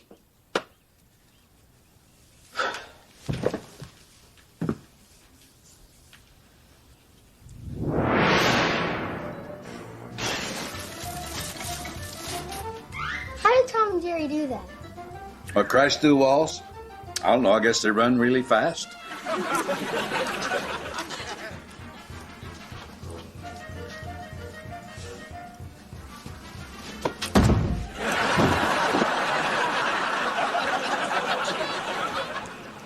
Man, parachuting sure looks fun. Oh, it's something else. I parachuted once when I was your age. I took the bed sheet off of my parents' bed and I went up to the roof and jumped. Man, I had the ride of my life. Really? Oh, yeah. Never forget that rush of adrenaline I had, like I was flying. Didn't last long, though. 2 seconds of glory, 2 months in traction. Boy, it's the stupidest thing I ever did in my whole life.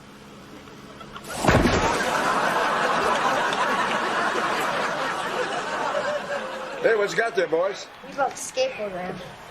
It's a pretty steep ramp. If you want it to work, you better put it at the bottom of a really big hill.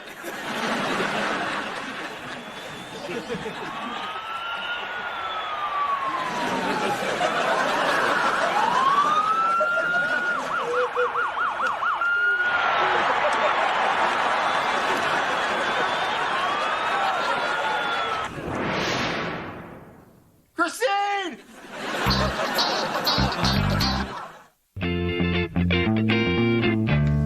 You were right. What? You were right. We can't trust my dad. What'd he do? Get a roll of quarters thinking it was a pack of Necco wafers? Well, you think about it, you weigh the issues, and you throw in the repressed memory of carrying your own kneecap into the ER, and here we are. Well, still, we apologize if we hurt your feelings. That's no big deal. So what are we going to tell my dad? Well, I mean, do you think you'd be able to sit down and have a mature conversation about it? Yeah, I guess we could talk about it.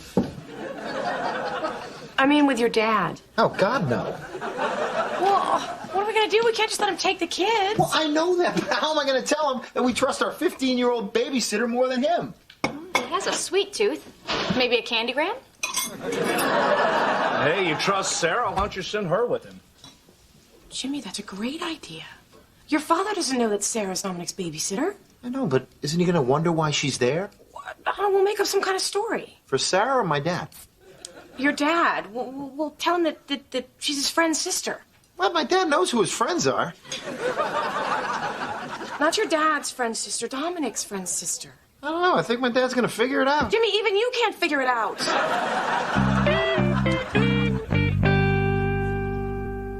All right, now remember, boys, you help me, I help you.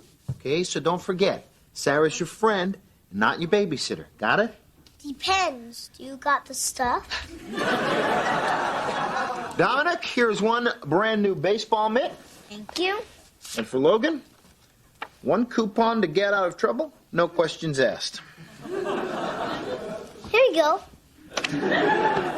What's this for? You said no questions asked. Okay, who's ready for some fun? All right, Dad, you know what? There's been a little change of plan. What's that? This is Sarah. Hi, Sarah. And her parents had to work today, so they asked Christine and me to look after her. We figured she had more fun at, Six Flags than hanging around here. Is that okay? Yeah, the more the merrier. Great. Come on. Isn't she a little old to need a babysitter? Dad, you don't understand. Sarah's a little different. It looks normal to me. But then again, what do I know about women? One time I took your mother to the fair and put her on the Ferris wheel screaming and yelling, and I realized the second time around it wasn't your mother. So what's wrong with this girl?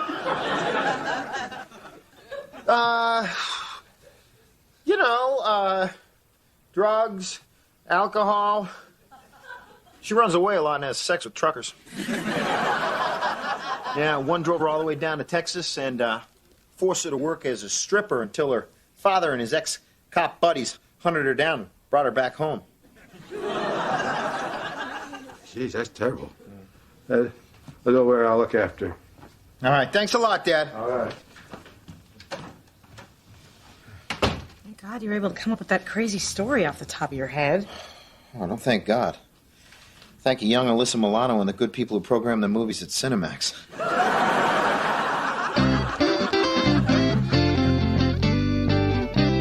All right, if you land on red, pick up a red due to your partner card. And if you land on green, pick up a green your partner does to you card. Naughty. Where do you get a game like this anyway? I don't know. It was Billy's. He wanted to get rid of it. Apparently, it's not as much fun when you're playing alone. All right, 7.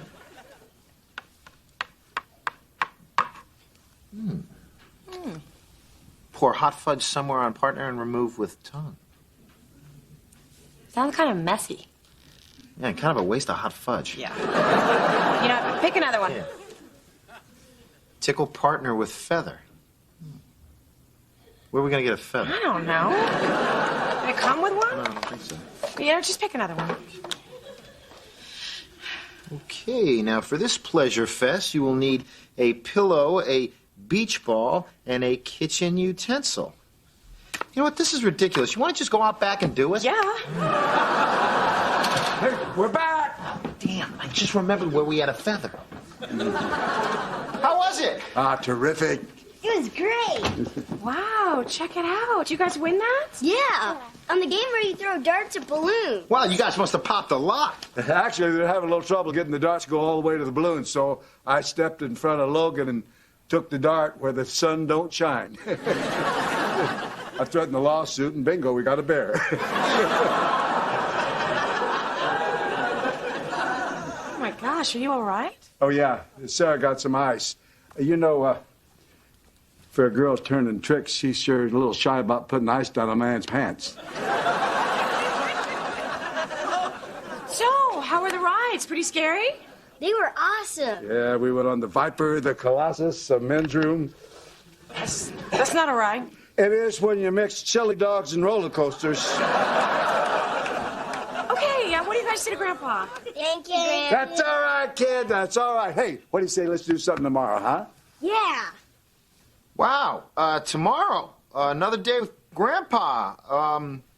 Yeah, sounds perfect. Hey, how about the zoo? The zoo it is. Come on, kids, let's call the zoo and see what animals are in heat. Hope it's the giraffes. It's a lot easier to see the privates from eye level. Wow, can you believe it? Yeah, this whole thing's working. All right, Sarah, I think I figured it out this time. Okay, $7 an hour, plus another $2 for the extra kid, and another $2 from my dad. All right. So at 4 hours, that is $44. Yeah, why don't you just make it even 50? I had to pull a dart out of an old man's butt.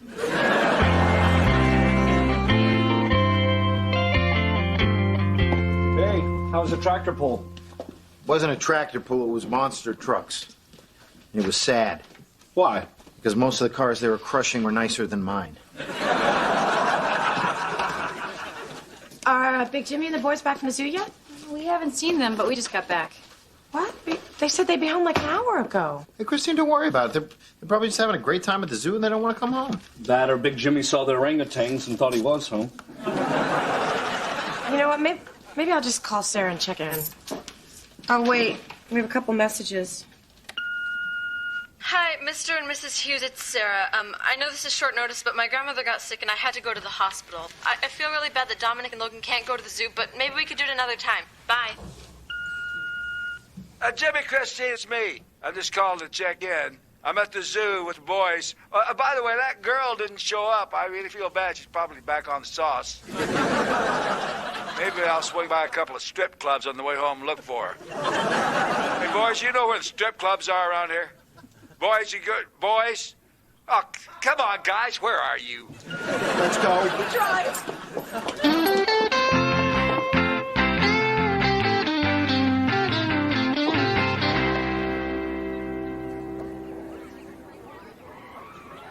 Dad, what are you doing? Where are the boys? What do you mean? What do I mean? Where are my kids? See, this is why you weren't supposed to leave without Sarah. She's supposed to be watching you. They're over there. Oh. What the hell's going on here? Look, the truth is, I was nervous about leaving the boys alone with you, so we hired Sarah to come along and watch over them. You don't trust me? You trust me less than some teenage, alcoholic, ex-stripper, truck stop whore? Is that it? This was your idea, too? Look, Dad, okay, you were never a very responsible father to begin with, and there's no reason to think you'd be any different as a grandfather. People change, Jimmy. I'm different than I was 25 years ago. I mean, I pay my bills, I file my taxes. Hell, last election, I even voted. Twice. You think I'm going to do all that and not protect my own grandchildren, then you're crazy. Dad, I just didn't know if you were up to... Up to what? Taking my grandchildren to the zoo? You don't think I'm capable of being alone with my own grandchildren? Well, let me tell you something, Jimmy. We did it. We went to the zoo, and everything turned out just fine. I put them in the car, and we drove here without a glitch. It's not brain surgery.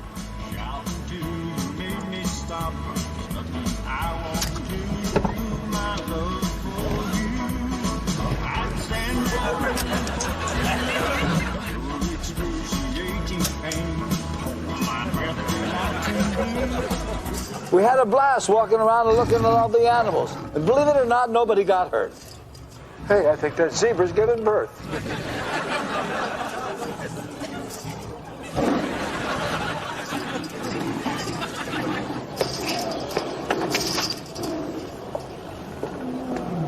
And when they said they were hungry, I was actually smart enough to buy them lunch. And that's something, and guess what? Nobody died.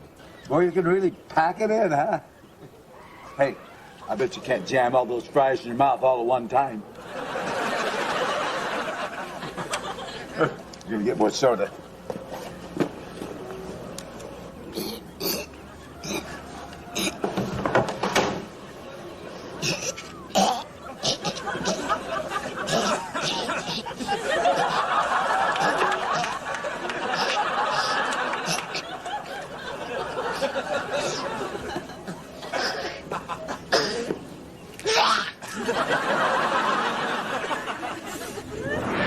That's not enough to prove I can be alone with my grandkids and do what you want. They're your kids. No. Sounds like a good day. It was a great day. Big Timmy, we're sorry. Oh, that's all right. Listen, Dad, you can do whatever you want with them whenever you want, okay? Oh, thanks. That's great. Hey, how about tomorrow I take them fishing at the pier? Yeah, I think they'd love that. Come on, Christine, let's get something to eat. You ought to see how many French fries this kid can cram in his mouth. What did Grandpa say we're doing tomorrow? He is going to take you to the pier and you're going to go fishing. We need to talk.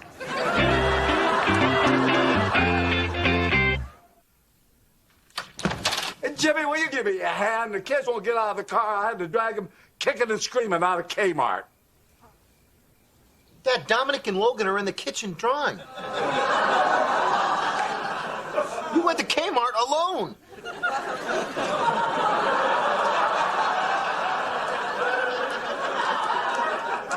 Oh, jeez. I guess that's why they were speaking Spanish. Hey, little man. Hey, sorry I'm late. Roy called in sick today. Oh, did you have to cover for him? No, he's just usually the one who wakes me up when it's time to go home. No, Jimmy, please tell me the dry cleaning is in your car. The dry cleaning is in my car. Oh, good. Because if it wasn't, I wouldn't have anything to wear tomorrow. Yeah, you may still have that problem. You didn't pick it up? Never dropped it off. Thanks a lot, Jimmy. Well, Christine, come on, we go through this all the time. I have trouble remembering things. It's not my fault. I have a very bad memory. Jimmy, who won Super Bowl IX? Oh, Pittsburgh Steelers 16-6. Steel curtain picked off Tarkinen 3 times. Okay, your witness. Okay, so I have a very selective memory. Yeah, well, I wish once it would select something important to me. Oh, hey, Christine, hold on. You got a hair on your shirt. Oh. Ew, you have a clump of hair on your shirt. That's weird. Christine, What? it's been happening a lot lately. Really? Your hair is falling out? A little. A little? Christine, between our shower drain, your hairbrush, and our pillowcases, you're losing 2 good-sized ferrets per week. Maybe you should go to the doctor and get that checked out. That's what I've been saying. It's just a little hair. It's nothing serious. Well, it could be. It could be something as small as an allergy or a vitamin deficiency, but you can't rule out a fungal or bacterial infection. Or it could just be the early onset of menopause. Thank you, Greg. Never thought I'd be rooting for a fungal infection. Christine, you've got to get this checked out, okay? Because, as much as I fantasize about doing it with that bald chick from the Star Trek movie site, I don't want you risking your health to make it come true. Come on, it's probably nothing. Is a doctor really necessary? Go to the doctor! Go to the doctor! Hey, I go to the doctor's. Great. Christine's tests all turned out normal. The doctor said it's nothing serious. Oh, thank God. I was starting to worry that there was something really wrong. Oh, Greg, that's so sweet. You were worried about me? Well, of course. I mean, if it was serious and you got really sick and died, I'd be stuck with Jimmy forever. So, the doctor have any idea of why your hair is falling out? I said it might be stress. He told me to exercise. Well, Greg and I go down to the studio gym. You should come with us. I don't know. I'm going down to the gym, running around. Ugh, maybe I'll just go bald and be done with it. Come on, it's great. Well, I guess it couldn't hurt to check it out. They even have free daycare, so you two can work out together. Hey, let's not get carried away. Okay, I'm not the one who's stressed here. Jimmy, Christine needs to do this. Besides, once she sees you working out, she's not going to be able to keep her hands off of you. Really? Oh, yeah. Greg's never hotter to me than when he's working out. It's true. Something about a man working out that just drives women crazy. Check out these chisel dips.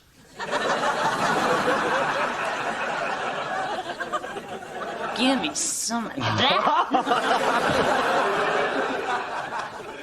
I'm gonna get my sneakers.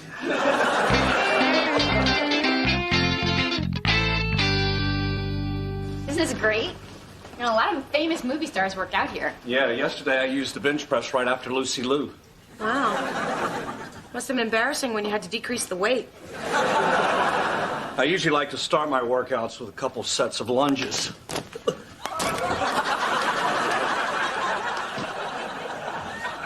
It's so hot. You should try it, Jimmy. Yeah, I might not get the same reaction since underneath these I'm only wearing a jockstrap.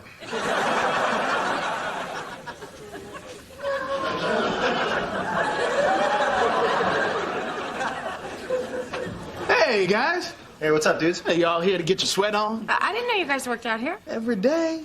Stairmaster for the lungs, free weights for the arms, and pelvic thrusts for the ladies. Nah, who am I kidding? It's all for the ladies. Wow, Billy. Working out at the gym. I'm impressed. Oh, don't be. So far, all I've done is walk around checking out the girls. But you're all out of breath. Yeah, it's a big place. Now, if you excuse me, I have to go pretend to walk into the wrong locker room. Keep lunging there, honey. Looking good. Keep lunging while I show Christine where the daycare center is. No offense, but he looks a little goofy. Does that really turn you on? No. But he sits at a desk drinking coffee all day long. If I don't find some way to trick him into exercising, he'll drop dead before he's 40. I don't know, Kim. It seems a little weird to lie to him. All right, I'll stop. But if he dies, the gravy train's over and you're out on your ass. Looking good, sexy. You know, if you weren't my brother-in-law...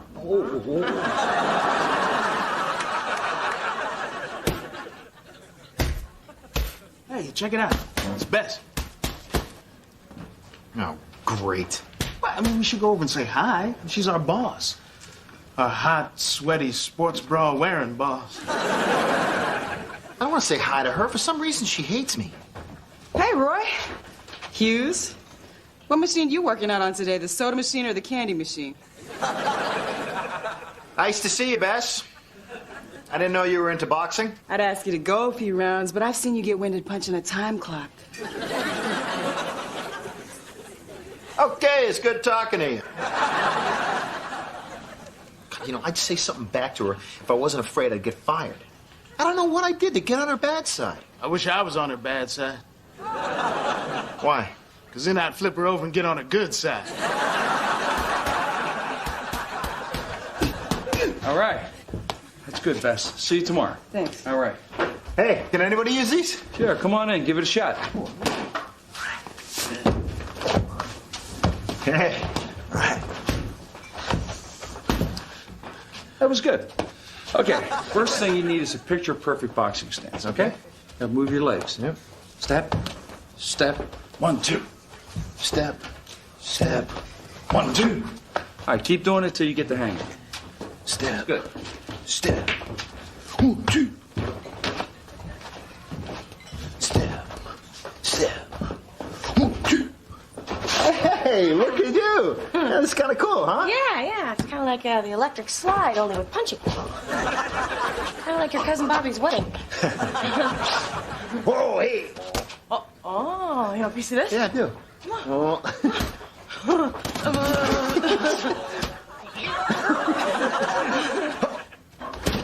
Hey, watch it now. Oh, yeah? Yeah. Oh, hey. Ow!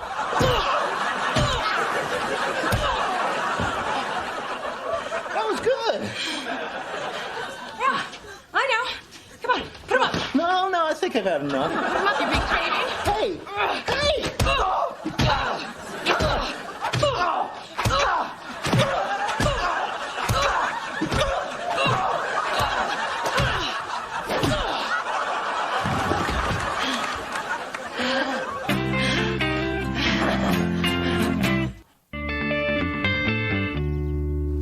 Here, maybe some aspirin will take the edge off. Something wrong, guys? What's that? They look like they just saw a ghost. Yeah, the ghost of Rocky Marciano. You can't really blame them. They just saw their mother beat the heck out of their father. Yeah, you're whacking him like a piñata. One more hit, and I bet all that candy been eating the past couple weeks is going to come flying out. I'm so sorry. Don't be. You're not the one to force me to put on the gloves and get in the ring. Christine, you look like a real boxer in there. You've come a long way from the days when you grabbed me by the wrist and made me punch myself until I cried. I'll tell you what, that doctor was right. Exercise is the answer. I feel great. You're so cool. How do you do that? Oh, here. It's easy. Okay? Punch. Punch. I still got it. I just hope it helps you. I think it already has, you know? I mean, there's such an endorphin rush, you know? I feel like a new woman. Can I have the old one back? This one scares the hell out of me. That was some workout. You must be beat. You kidding? I feel like running around the block. Did you hear that? Feels like a new woman, endorphin rush. You, my friend, are in for the night of your life. Greg, I can't even think about sex until I figure out where my left testicle went.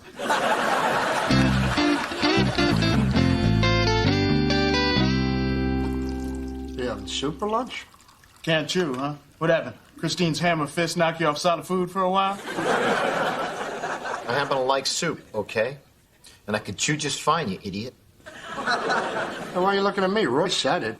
Because I can't move my neck. Look at all this food. What are you guys doing? This isn't lunchtime. No, it's our morning snack. Snack. What is this, preschool? Maybe I should meet you here every morning and give you each a graham cracker. Okay. Hey, Hughes. Everybody down at the gym is talking about how you got your butt kicked by a girl. She happens to throw one heck of a punch. She wouldn't have lasted any longer in there than I did. Oh, please. She put you down in 10 seconds. I could have lasted longer than that if she was hitting me with a folding chair. And let's do it.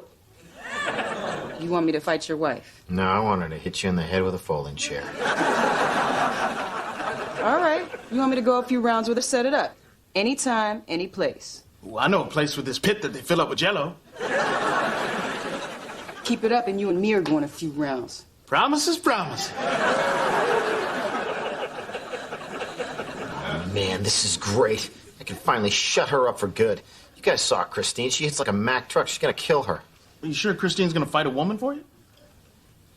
Yeah, I don't know. I'll just tell her I found her a sparring partner. I don't know, Jimmy. Can you live with yourself as a man, having your wife handle your dirty work? What do you expect me to do, fight a girl? You got a point. We've seen you fight a girl.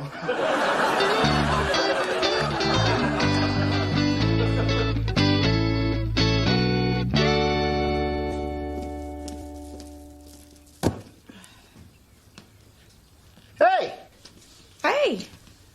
Yeah, so, did you get to the gym today? Yeah. Jumped some rope. Hit the heavy bag for a while. Yeah, so how do you feel, champ? I don't know. I mean, yesterday after you and I were in the ring, Uh-huh. I felt full of energy, like I didn't have a care in the world. But today's workout just didn't do it for me. Oh, well, maybe you're not getting enough exercise. I mean, you really felt great after you were actually, fighting somebody. Yeah? Maybe you should get a sparring partner. I don't know, maybe. Or I could just try running tomorrow. Running? No. Boxing. Boxing. Yeah. I mean, we are talking about your health here, Christine. I don't think we should take any chances. I don't know, Jimmy. I mean, who am I supposed to spar with? It's just guys down there. Yeah, I guess you're right. Yeah. Hey, wait a second. I think one of the female guards down at work, I think she boxes. Yeah. Really? Yeah, her name's, Bess. Her name's Bess. I don't know, Jimmy. I mean, you really think I'm ready to spar with someone? Christine, you hit me so hard in the stomach I could taste beets. And I haven't eaten beets since Thanksgiving.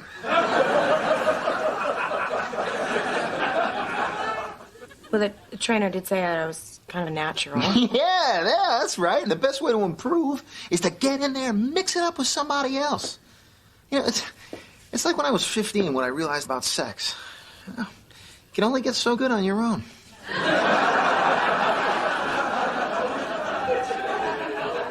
All right. Let's set it up. Call your friends. My pleasure. Mommy, Dominic pushed me. No, I didn't. Besides, he bit me and took my Game Boy. I'm sorry. What's the matter, boys? Nothing. We'll work it out.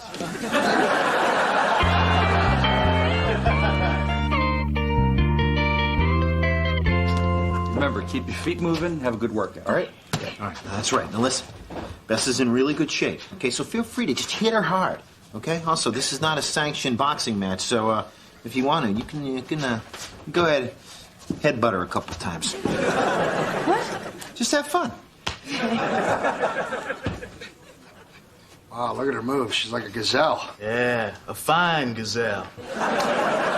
With nice, big, hammy hindquarters. Hey, Bess. This is Christine. Hi. Nice to meet you. Yeah, you too.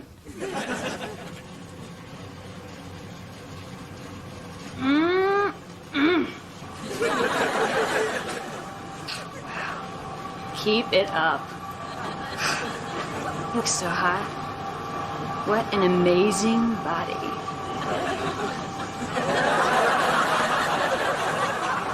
Bet you're gonna be thinking about this tonight. I sure will.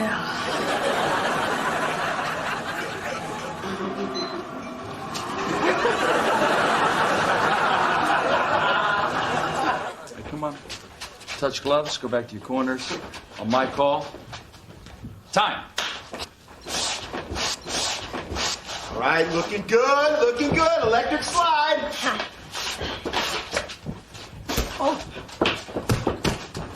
Oh, my. you're good at this. Christine, what are you doing? Don't talk to her. Hit her. Box. Okay. Oh! Ow! Gee, I mean the boob! Can you do that? Of course you can. Okay. Oh!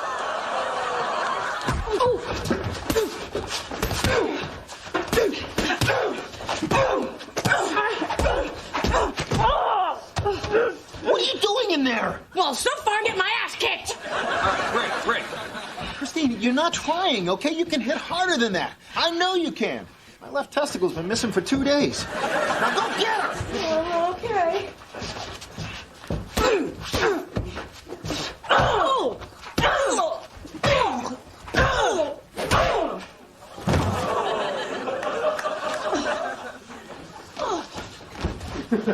Are you all right? Yeah, I'm fine. Then why are you still down? Because if I stay down, she can't hit me anymore. Hey there, buddy. Hey. Nice try. Thanks. Hey, no hard feelings, huh? No. Hey, Hughes. Maybe next time you should get in the ring instead of letting your wife fight your battles for you.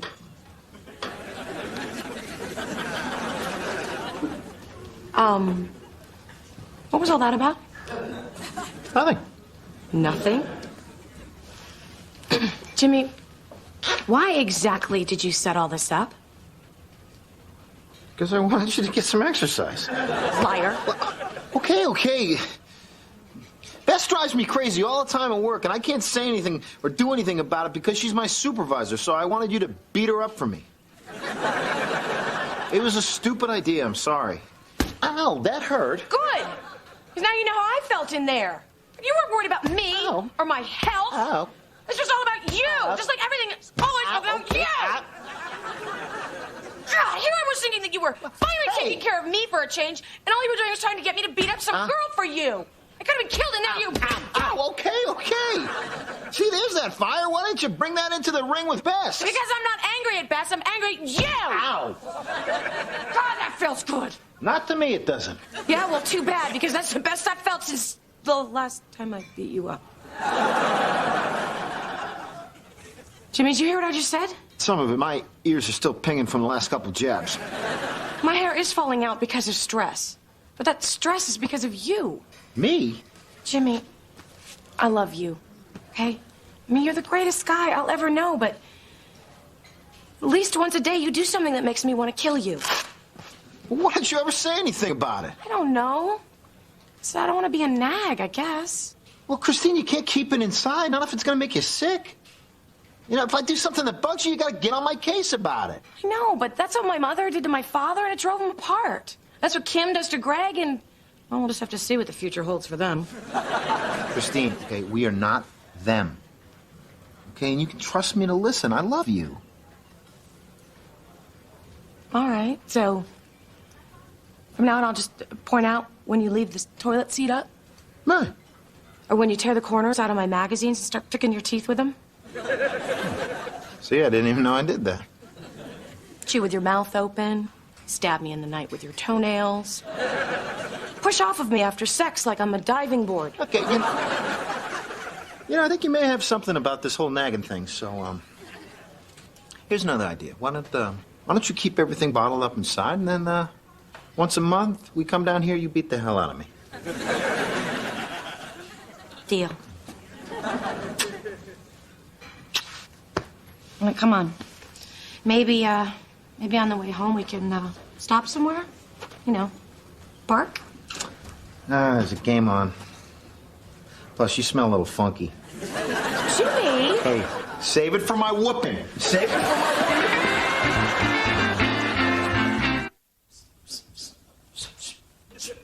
All right, Rock. I'm gonna teach you a trick to get some speed in those legs. See, in the old days, chicken chasing was how we trained. See, now if you can catch this chicken, you can catch greased lightning. See. Wait. Whoa. I'm not Rocky, all right? I'm not Sylvester Stallone. I'm his brother Frank. I don't want to do this. Come on, man. I did a really good Burgess Meredith. Just play it on. Give it a chance. You're gonna eat lightning and crap thunder. See. Come on, this is so stupid. After 30 years in the business, I can't believe I still got to listen to this stuff. Now, Bill Murray's brother does the show sometimes. Do you make him do lines from Ghostbusters? No. No.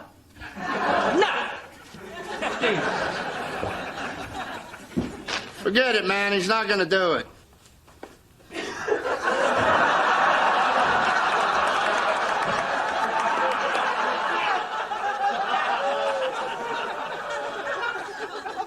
Ain't gonna be no rematch.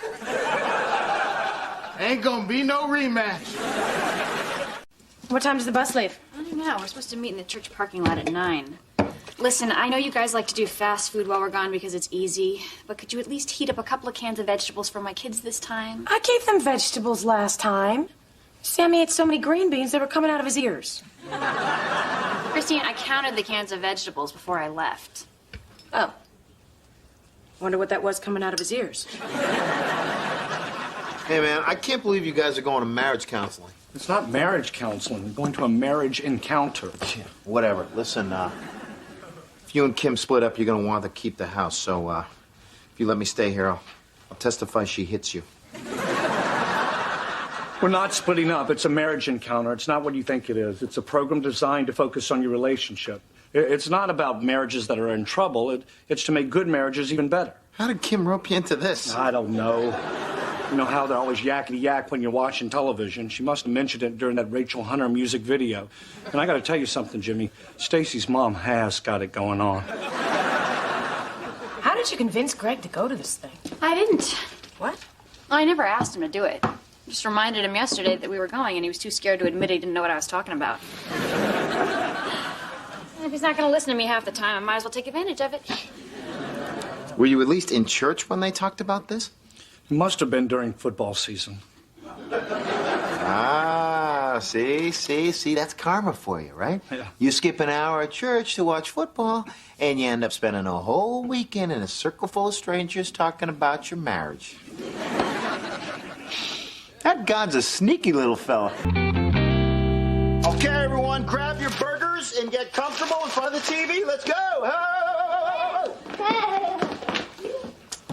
Seems like a waste to throw out all these vegetables, but Kim's gonna count the cans. Well, you know what? I'll throw them in the back of the car and give them to Fred. Who's Fred? Fred Jamerson, the homeless guy at the corner of LeBran and Wilshire.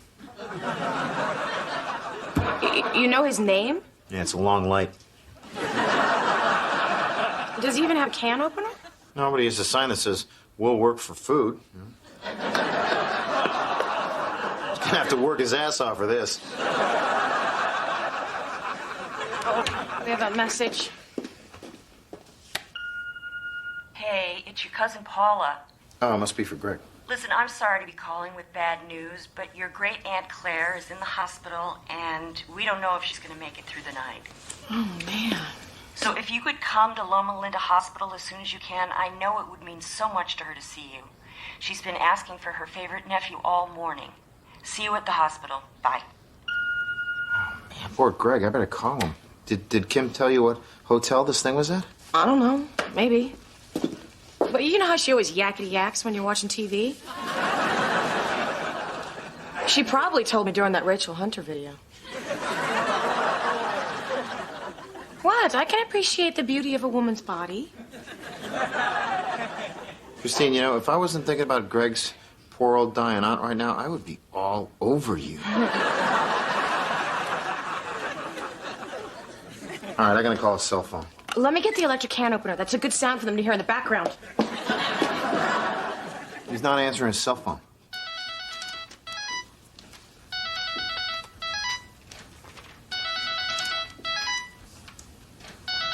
That's my ring. Leave it.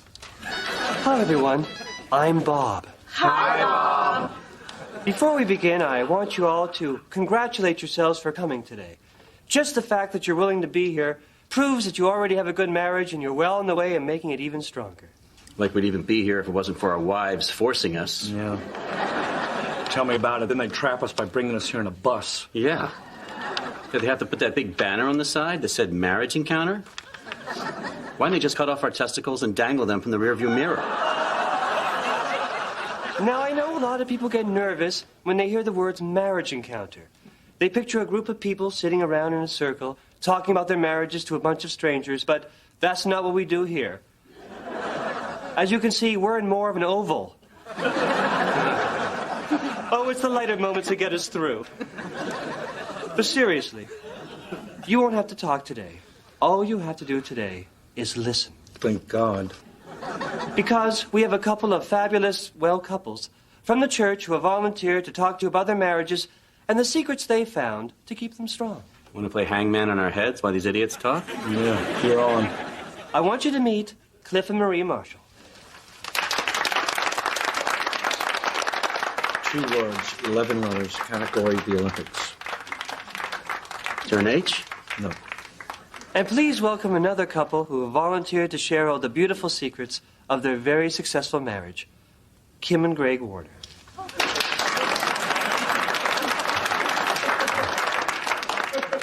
Is there an M? It's Oksana Bayul, okay? I got bigger problems over here.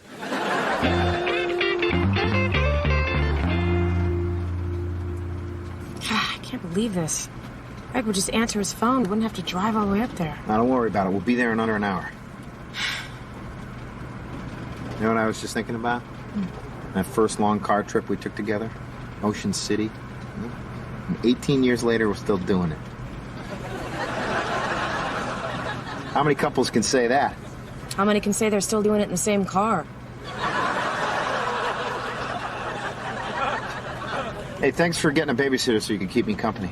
Jimmy, you were going to leave me home with 4 kids. I got the babysitter for me, not for you. Yeah, the kids were a little wild before we left, you know. You think the babysitter will be okay? Oh, she'll be fine. She's getting $8 an hour. And a very valuable lesson on why not to have premarital sex. Who are you calling? I got Greg's cousin's number off the caller ID. It's a machine. Hi, my name is Jimmy. I'm a friend of Claire's nephew that you're trying to reach. I just want you to know that he's out of town, but I am going to find him, and I promise you that I am going to bring him to the hospital. You tell Claire to hold on. Her favorite nephew is on the way. Yeah, this whole thing is so sad. Yeah. So, is it just Rachel Hunter, or do you find a lot of women attractive? Jimmy, even if I could get Rachel Hunter, I wouldn't share her with you.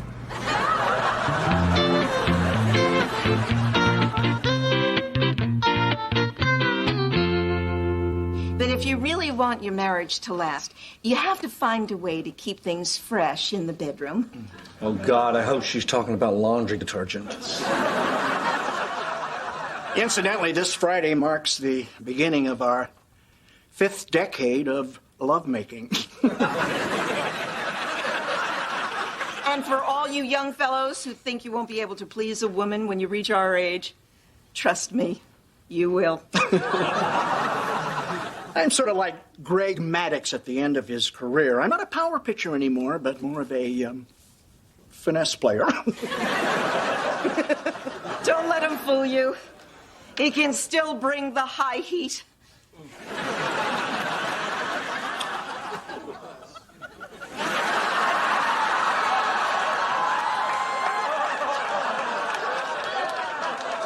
Thank you, Cliff and Marie. Thank you. Okie dokie. Okie dokie. Okie dokie, okie dokie. All right. What do you say we take a 5-minute break, and then for the next several hours, we'll learn all about the sweet, sweet love of Kim and Greg Warner.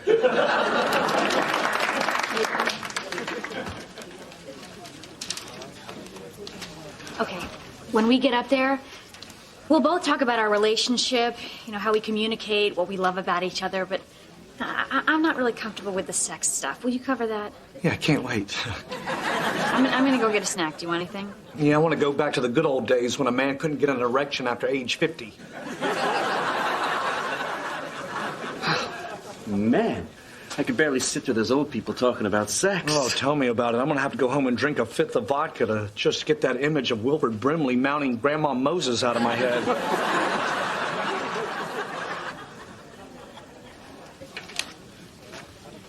Greg. Jimmy, what are you doing here? Are the kids okay? No, the kids are fine. I got some bad news. We should sit down. What is it? Your great aunt is very sick. What? Your great aunt Claire, she's dying. I don't have a great aunt Claire. Yeah, but your cousin Paula called and told me that you were Claire's favorite nephew. I don't have a cousin Paula. But who's your cousin who lives in Phoenix? Kathy. Ah. Kathy, yeah. Never mind then. Well, what are you talking about? Must have been a wrong number. Greg, Christine told me what happened. This is terrible. No, it's okay. I talked to Bob, and he totally understands we have to leave right away. What's that? Well, he understands we won't be able to leave the next session. Greg, I am so sorry. Which aunt is it? Claire. My great aunt Claire. Yeah. I probably never mentioned her. You know, she was my father's mother's sister-in-law. They haven't talked in years. Your father's mother's sister-in-law? Does that even make her your great aunt? What's with the investigation, Kim? All right, I'm not trying to lay claim to the throne of England. My aunt's dying. We need to go.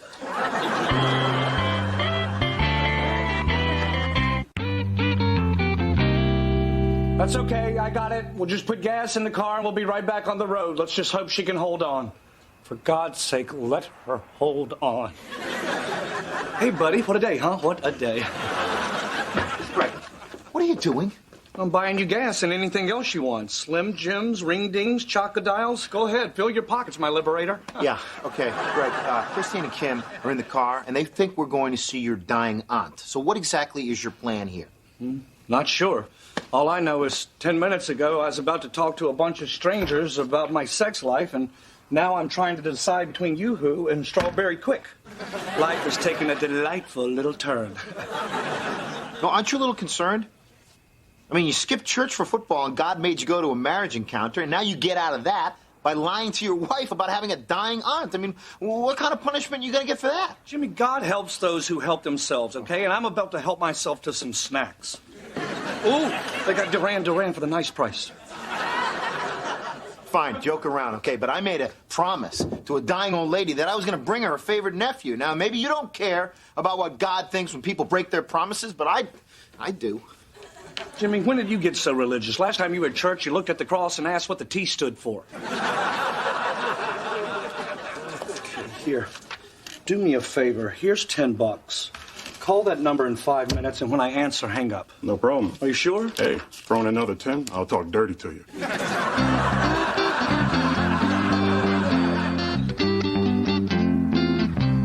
Well, the car's all filled with gas, so it's straight through to the hospital now. Let's just hope Aunt Claire can hold on till we get there. I don't mean to be insensitive, but if she doesn't, we've got to sit her and we're halfway to Vegas. I'm just saying. Wait a second. Is Aunt Claire the one who gave us that cute little cowboy outfit when Sammy was born? Yeah, that's her. Oh, okay. Now, wait a second. That was my grandmother's friend who sent that. I don't remember this woman sending any baby gifts when either of our kids was born. Kim, she's an old woman on a fixed income. I mean, what do you want her to eat cat food so she can send us a onesie from Baby Gap?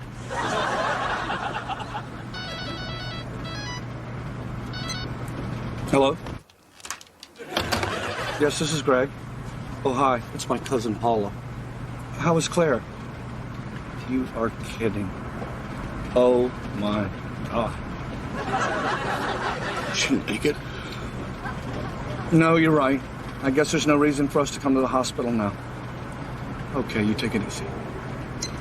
Greg, I'm so sorry. Did they say when the funeral is going to be? I'd rather not talk right now. It's okay. I think I'll just close my eyes and rest.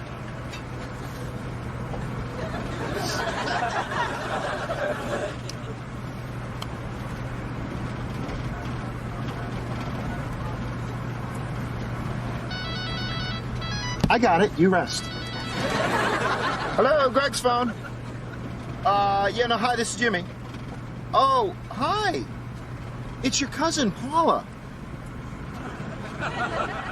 Are you kidding me? Oh, my God, you're kidding. What? What happened? It's Claire. She's alive. They revived her. That tough old bird is alive. Of course we're coming. We'll see you soon. My God, this is amazing. Lucky for you, she didn't have one of those do not resuscitates. Yeah. Lucky me. Lucky me.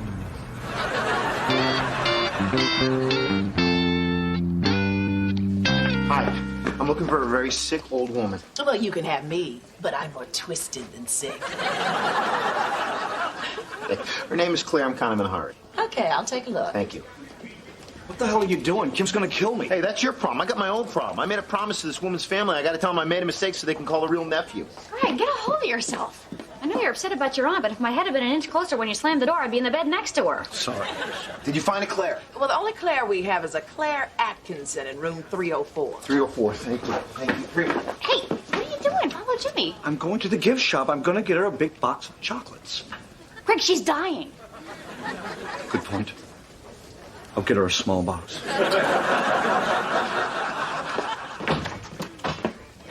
Excuse me. Is this Claire Atkinson's room? Yes. Has she gone on to reap her heavenly reward?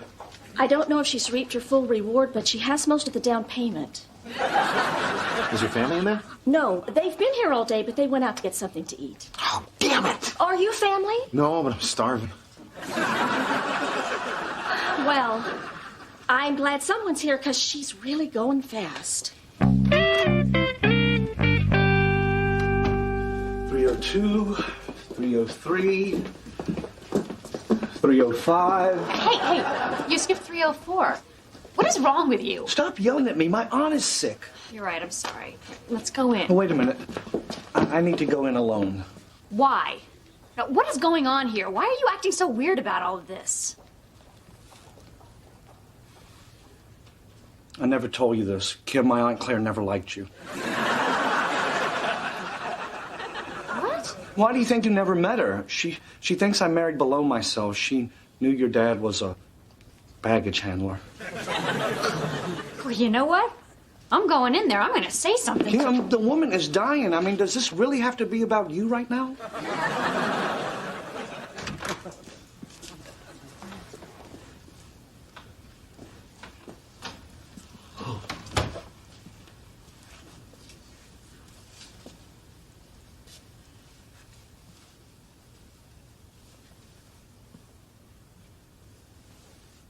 Hey. Oh. What are you doing here? Couldn't find her family, so I figured I'd just come in here and talk to her. She's so out of it. Well, just be quiet. Kim thinks I'm in here telling her goodbye, and so we just need to stand here a few minutes, and we can all get out of here. Poor woman. Shh. I hope I don't go like that, lying there all alone. Well, don't worry. When you die, I'll be right by your side. Till I hear the sirens, then I'm gonna wipe my fingerprints off the fireplace poker and head on off to Mexico. Clark? Clark, you came. They told me they called you. Don't move. Dude, she thinks we're her nephew. Don't move. Clark, come over here, sit by your aunt. I'm going over there. Are you crazy? I gotta at least give her this.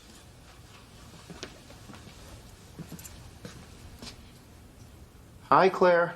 Not you, Clark. Clark, come over here. She wants you. No. Come on, Greg, the woman's dying wish is to see her nephew. Just pretend you're him for a few minutes. What's the big deal? It's creepy. Now I'm gonna go out there and tell Kim I said goodbye to her and we're leaving. Okay, Greg, if you walk out that door, you're gonna regret it. I mean it. You've done a lot of bad things today, and someone is trying to make you do something good. I'll do it. Greg, listen, Greg, you're going to be happy you did this, okay? I know you don't believe it, but things happen for a reason. Because of everything you've done today, God wants you to talk to that woman. Yeah. Claire? Clark, Yes. you came. Well, of course I did. It's been a long time. It sure has. I have something for you. I want you to have this.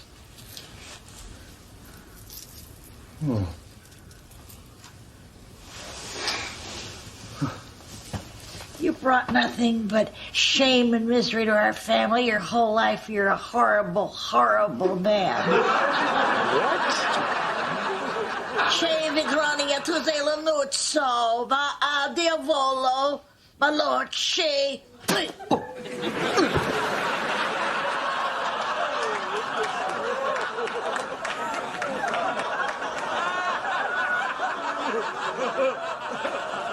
Well, thanks a lot, Jimmy. A dead woman just put a curse on me.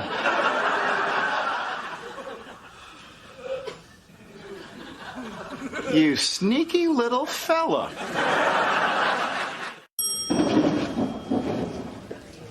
Hello, is there a Clark Atkinson here? Excuse me, are you Clark? Yes. Do you have a great Aunt Claire Atkinson? Yeah, why? What, did the stupid old loon leave me something in her will? Actually, she did give me something that she said belonged to you. Che Vigronia Tazalanuza ala dia la malokia.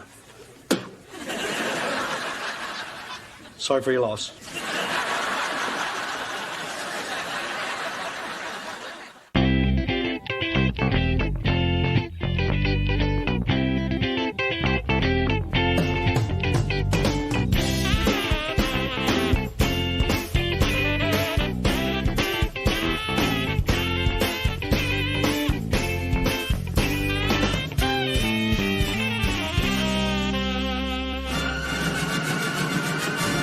Reflecting revenues from the last 2 quarters, this shows an average loss of $7 million per year. This is outrageous.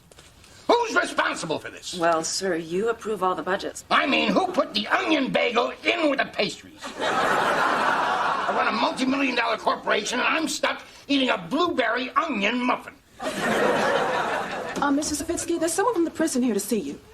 I knew it was just a matter of time. Warner, you take over the meeting. Beverly, shred everything in my second drawer. No, sir. Actually, they have a prisoner here for you. Oh, is it today? Yeah, this is Hank. Where do you want him? Why don't you just chain him up out in the hallway or something? What is going on? Oh, a few nights ago, I got drunk at a charity event, and I told the chief of police the studio would help out with some kind of new work release program. Work release program? Yeah, they take convicts who are close to being released, and they expose them to a real office environment, so it's easier for them to get a job of their own. Or something like that. I was throwing up a urinal when he's telling me about it. So he's going to work here at our office? I know. I've really got to stop drinking at these charity things. Yeah, sir, if I may say so, I think it's inspiring that a man of your stature is willing to work one-on-one with a convict. Very admirable. Yeah. Well, thanks. Now, which one of you is going to do it for me? All right, I got myself into this mess. I guess I'll get myself out of it. Okay, everybody put your name on a slip of paper. Peterson, give me your hat. Just give me your hat. We all know you're bald. I'm bald, too. You don't see me walking around here like Samuel L. Jackson. All right. The winner is Stewart. All right, let's call it a meeting. Stewart, good luck with your criminal. I'm sure everything will go fine. If it doesn't, I can have Natalie Cole sing one song at your funeral. I won that at a charity event, too. Hey, Greg, we're going to go get some breakfast at the commissary. You coming? Well, there's free bagels and cream cheese here. I know. We're going to go pay for a real breakfast. Okay, Miss Moneybags, you do that. Mr. Savitsky, yeah. How long will I be rehabilitating this gentleman? A few weeks. Oh. But you're sending me to London next week for the foreign distribution meeting. Oh, that's right. Yeah. Well, I guess I'll have to find someone else. Huh, everyone's gone. What am I going to do?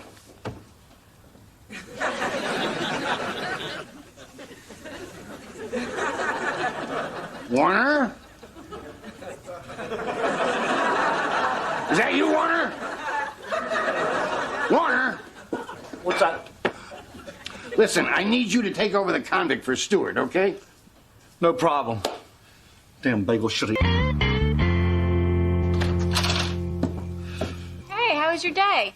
Terrible. Savitsky stuck me with some convict as part of a work release program. What? A prisoner, Kim. I'm stuck working next to a prisoner all day at work.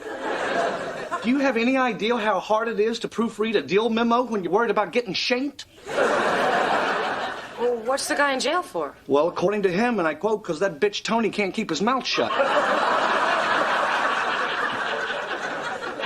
Well, what's he like? Is he a nice guy? I don't know. We really don't talk. Well, didn't you at least talk to him about what it's like to work in an office? No, I didn't, Jimmy. He sits there, I work, he gets the message.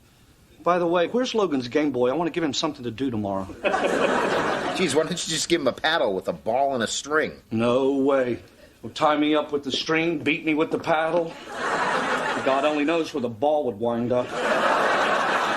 You know, I wish you'd take this a little more seriously. Yeah, you have a chance to make a real difference in this guy's life. Well, that's a sweet thought, but really, I mean, when it comes to helping out some idiot who's made nothing but bad choices his whole life, I'm sorry, but I gave it the guest house.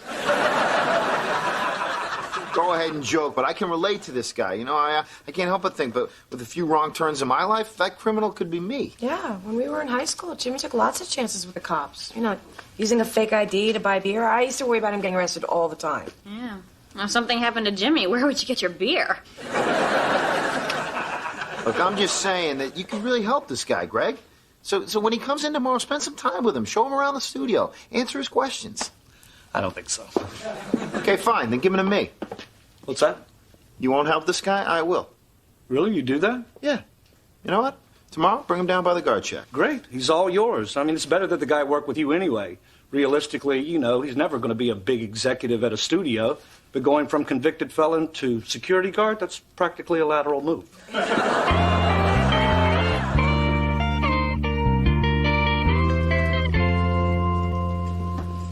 Hey, Hank. About us not working together, I hope I'm not on your, hit list. Yeah, well, you are. But you're so far down there, I don't think I'm ever going to get to you. Good. Well, again, sorry. It's really okay. You know, it's worked out for me. Jimmy's been great. I mean, he spent the whole morning showing me around. Yeah, I have. So as you can see, Hank, being a studio security guard basically boils down to 3 responsibilities, okay? Making rounds, manning the guard gate, occasionally you got to do some paperwork. You know, it's a lot like the guards where I'm from. Except after the paperwork, occasionally they have to spray a naked fella down with a high-pressure hose. Wow, yeah. I guess it means something totally different when one of your guards says something's missing and he needs to check your trunk. I want to thank you for all the help you've given me. I mean, I really learned a lot from watching you do your job. Oh, no, Hank, you don't have to thank me. I didn't teach you anything. You just sat in the guard shack with me and Billy. Poor guy, and he thought he avoided the gas chamber. Hey, college boy. These guys are out there working every bit as hard as you are. You might want to watch what you say. Oh, I was just kidding. I mean, we kid around all the time. Don't we, Jimmy? Kid a lot. Kid. Jimmy, tell him. It's okay, Hank. Don't worry about it. Hey, Warner. Guys. Hey, Mr. Fitzgerald. Hey, I remember you. You're the prisoner. Listen, there's something I always wanted to know. Could a white guy ever join a Latino gang? I don't know. They might let you join. But if they riot, they're picking the gringo as the human shield. That's what I thought. Well, I hope Warner's been treating you all right. Actually, I'm working with Jimmy now. Yep. Oh, I see. So I passed him off on you, and you just turned around like a little weasel and passed him off on someone else? Good job, Warner. You're an executive to the bone. So, Jimmy, how'd it go today with Hank? Oh, great. I had him spend the whole day with me from our morning meeting to help me close the sound stages at night. I bet the sound of all those big doors slamming shut made him a little homesick, huh? You know what? I am so happy I agreed to do this. I really think that I can help this guy. Well, Jimmy, you're doing a great thing. It's really nice to see. Thank you. Yeah, you should be really proud of yourself. So what? He's just letting this guy follow him around. Well, it's more than you were willing to do. That's because I don't have any time. My job's way too demanding. You spend an entire week at your job, and the loudest demand you'll ever hear is the gurgle of your own stomach. Oh, please, Greg, you know what? Even if you had agreed to let him follow you around, you wouldn't have done anything to help him. What are you talking about? The reason you didn't want to do this program is because you didn't want to spend time with somebody who was in jail. You didn't even know Hank, and you were already judging him. He's a criminal, Jimmy. I didn't judge him. A judge judged him. You know what, Craig? The problem with you is that you've never spent time with anybody who didn't grow up with money, so you have no idea what people like Hank have been through. You're a snob. I am not a snob. I'm friendly with a lot of people that don't have money. Oh, yeah? Really? Name one. I don't know. The cleaning staff at the studio. Yeah. Name one of them. I can name two. The guy with the stubby arm and the woman with the thing on her face. See what I'm talking about, Craig? Those people, they have names. Oh, really, Jimmy? What are their names? I don't know. We call them Lefty and Gorbachev. But the point is, we took the time to give them nicknames. This is so unfair. I'm such a down-to-earth person. I'm not a snob. What are you getting so upset about? I mean, we all thought being a snob was kind of what you were going for. And they have a point, Craig. I mean, what about our gardener here at the house? To be honest, I don't think I've ever seen you say 2 words to him. Who? Manuel. Aha, you didn't even think I knew his name. His name is Manuel. That's pronounced Manuel. Tomato, tomato. And his name is Miguel.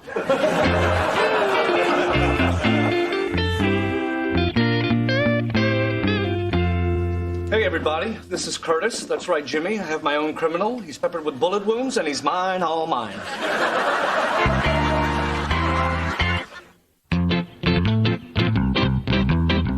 Curtis, I'd like you to meet Jimmy, and this is Hank. Hey, boy.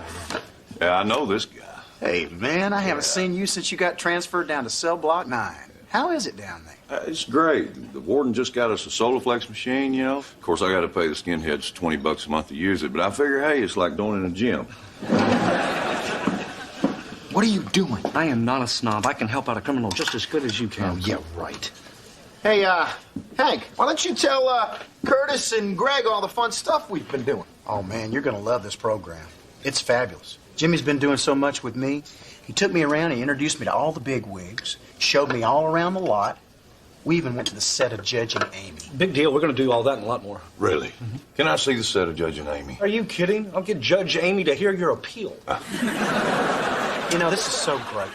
I mean, being out in the real world's made me realize my freedom is just too precious to waste on some stupid crime. Man, if only the judge who sentenced you had heard you say those words. Yeah, that would have done me more good than, hey, Judge, could you make up your mind already? I'm losing my buzz.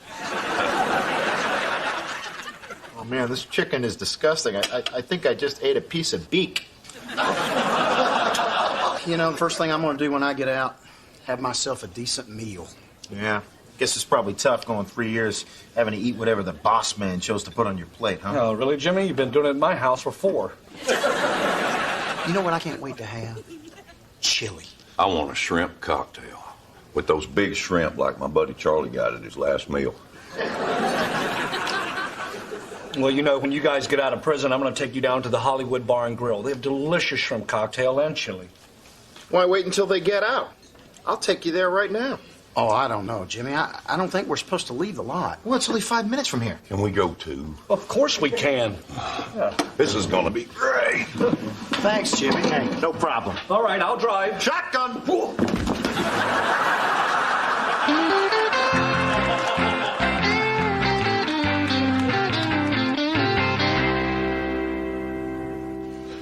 God, it is so good to get away from prison food. Can we have some more bread and water here, please? Hey, guys, can I start you off with something from the bar? Some wine or beer? Oh, man, a beer? God, it's been so long. Well, go ahead, Hank. It's okay with me if you want one. Jimmy, you are the greatest. Can I have one, too? Of course you can. Bring these gentlemen 2 of your finest bottles of beer.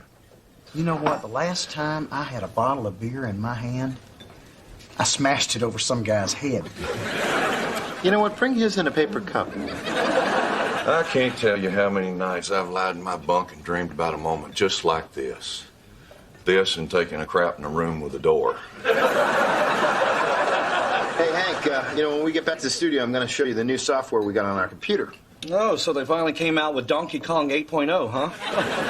Well, when we get back to my office, I'm going to put you on my computer and show you a program you can use, Microsoft Excel. Oh, I know Excel. You do? Yeah, I've always liked computers. You know, I learned a lot of different programs when I was in college.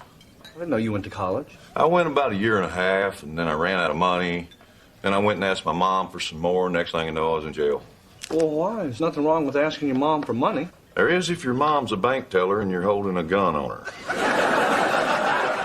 And I guess that was the end of whatever future I might have had. Well, don't say that. I mean, in a few weeks, your future starts again. You know, have you thought about what you're going to do when you get out? I'll take a bath with a couple of hookers. How about you, Hank? I just want to take a shower where I can actually face the shower.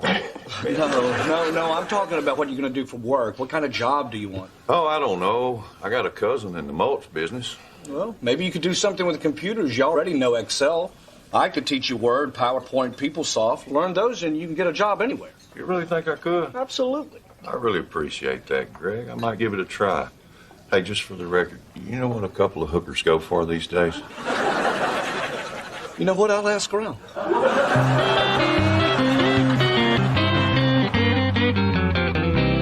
Hey, thanks for stopping. I just wanted to get some gum. I don't want to have beer on my breath when the guard comes to pick me up. No problem. Understand.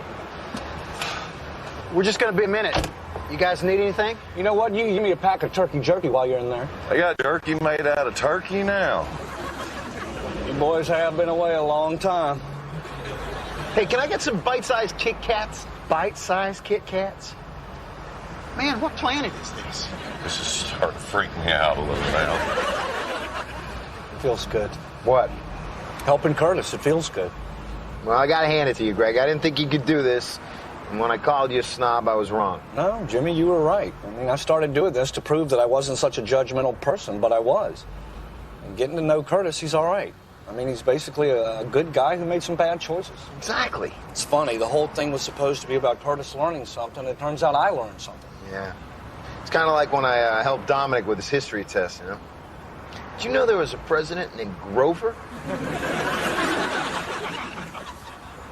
Well, I'm really glad I did this, and I want you to know I wouldn't have done it if you hadn't talked me into it, so thanks. Oh, you're welcome. You know, this is how you deal with people. You know, you got to give them room to grow.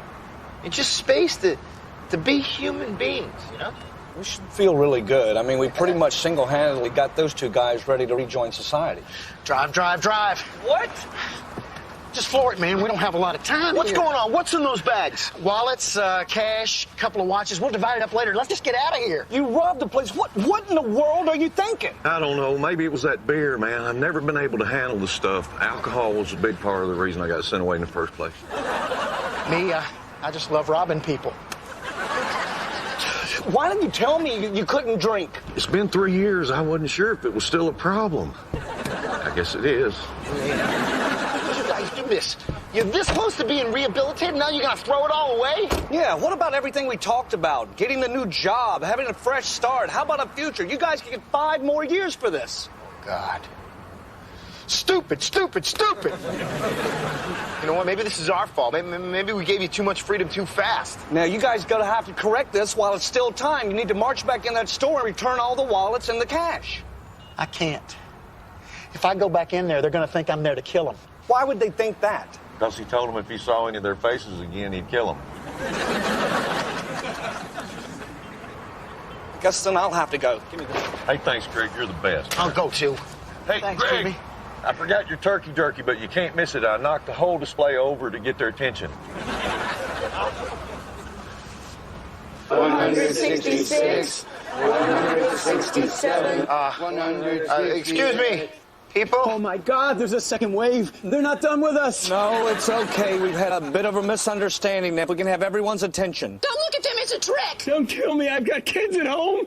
No one's gonna get hurt, okay? This has just been one big mistake. Now, we would like to return all of your wallets and purses. Okay, so what we're gonna do, we're just gonna read your names off your driver's licenses, and then you can come up, you can collect them. Okay, first up, we have a Mr. Mike Limke. Mike Limke. And you have a nice day.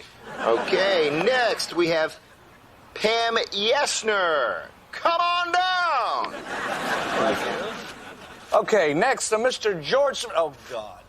Warner? Mr. Savitsky, I am so sorry.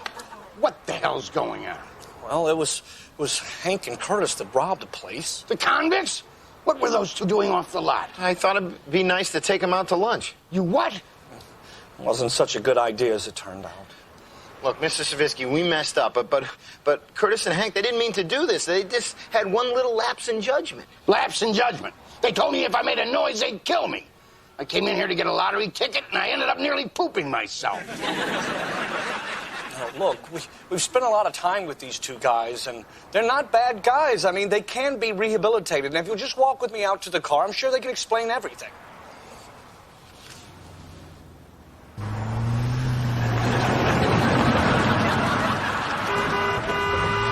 Filthy criminals!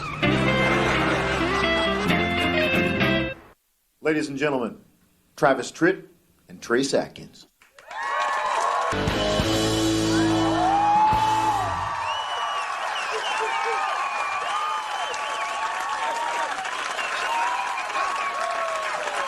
Warner, great idea to move our DVD packaging unit to Brazil.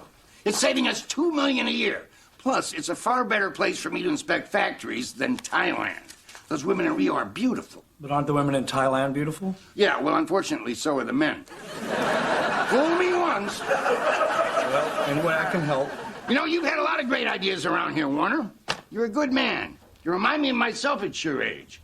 Maybe it's time I start grooming you for the future. Me? Oh, my God. This is so sudden, I wasn't prepared. Slow down, Warner. It's not like I found a lump in the shower this morning. I mean the distant future. For now, I just want to get you out from behind your desk and out to meet people. Here, 4 tickets to the Laker game at the Staples Center on Sunday. I'll meet you there. Oh, my God, the owner's suite. That's the best place to meet all the major players in town. That or the AA meetings at the Four Seasons on Sunday. But I want to keep your respect, and I think I'll lose it if you see me weeping in the arms of Nick Nolte.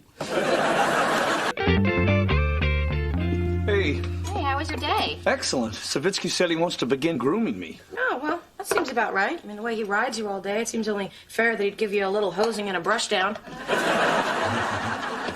Hey, what do you mean he wants to groom you? You know, for bigger and better things. I'm going to become his protege. He wants me to start rubbing elbows with some of the major players here in town. What, like George Clooney? I'd like to rub elbows with him. Or, you know, touch his butt. Savitsky wants me to meet some people Sunday, so he gave me tickets to the owner's suite at the Lakers game. Oh, man, the owner's suite at the Lakers game. I have always dreamed of going to the owner's suite at the Lakers game.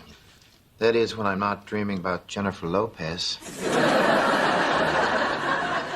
That's right. I see your Clooney, and I raise you one J-Lo. Congratulations, sweetie. I'm very proud of you. Well, thank you. The best part is I'm flying my parents in for the game. Oh, an unexpected visit from your mother. Now we all win. Yeah, I haven't told them yet. I can't wait to see their faces. Oh, man, I hope someday I can surprise my parents with something like that. You know, something that says that I've arrived, you know? Yeah, well, Jimmy, before you arrive, you kind of have to leave. Do you really think it's worth flying your parents all the way across the country for a basketball game? I mean, last-minute plane tickets cost a fortune. We've got the money. We can afford it. Oh, this we can afford, but you dumped down my throat for buying new oven mitts. Yeah, it's because you buy new oven mitts every couple of months. They get brown spots on them. Well, so does my grandmother, but we don't throw her away. Besides, Kim, it's more than a basketball game. It's an experience my parents wouldn't have unless it were for me. That and washing your mattress pad every morning until you were 9. I had a very loud fish tank in my room. Now, Christine, okay, must you seize every opportunity there is to take shots at Greg? Okay, let the man enjoy his success. His tremendous talent is being rewarded with 4 amazing tickets, one of which he's using, 2 of which he's giving to his parents. And I think we should all respect what he's... Kim's getting the 4th ticket. Kim, huh? Kim has been running around blowing your hard-earned money on oven mitts? Well, we got all the luggage squared away. So, how was your flight? Not great. I don't know why Greg had to book us on a 6 a.m. flight. I don't like driving to the airport in the dark. Makes you feel like you're doing something sneaky. Well, at least you got to sleep on the plane. No sleeping. Tom was snoring. It was so loud, every time he stopped, people thought we'd lost an engine. So, Greg, what is this big surprise? Why'd you have to drag us out here in such a hurry? All right, Mom, Dad, sit down. I want to tell you about a really big treat I got for you. Oh, great, because I am starving. I slept through the whole meal. Well, it's not about food, Dad. It's about my boss, Mr. Savitsky. He's grooming me for the future, and he wants me to meet some of L.A.'s main movers and shakers. So he's given me 4 of the most prestigious tickets in the city. So guess where we're going to be going tomorrow night? Benihana. Dad, you don't need tickets to go to Benihana. Oh, well, we can just go down there then. Well, yeah, not tomorrow, but sometime. Tonight? I'm up for it. Let's go. All right, Mom, Dad, this is the deal. Tomorrow night we're going to see the Los Angeles Lakers play. And not only are we going to the game, but we're going to see it from the owner's suite. And it's going to be full of some of the most influential people in Southern California. What do you think? Who are they playing? The Timberwolves. Where are they from? Minnesota, but that is not the point. The point is that this is a once-in-a-lifetime experience. Okay. All right, well, listen, I'm a little bit tired, so I think I'm going to go lie down. Oh, me too. Yeah, no, Tom, if you start to snore, I won't be able to sleep. I thought when you said lie down, you meant something else. I'll just go play with the kids. Seem a little weird to you? Did what seem weird? Greg's dad just tried to drag Natalie upstairs for a nooner. Not that. Just told my mom and dad about this big spectacular event I wanted to bring them to, and they hardly seem excited at all. Well, they're not the most outwardly emotional people to begin with. And now they're totally jet lagged. And did you expect them to jump up and down, give you a big bear hug? I don't know, something. Well, maybe they don't like basketball. I mean, we're going to watch the game from the owner's suite. There's going to be some very big people there. Well, maybe they don't like important people. Well, it's not about that, Christine. It's about me and them seeing all that I've achieved. Oh. Maybe they don't like you.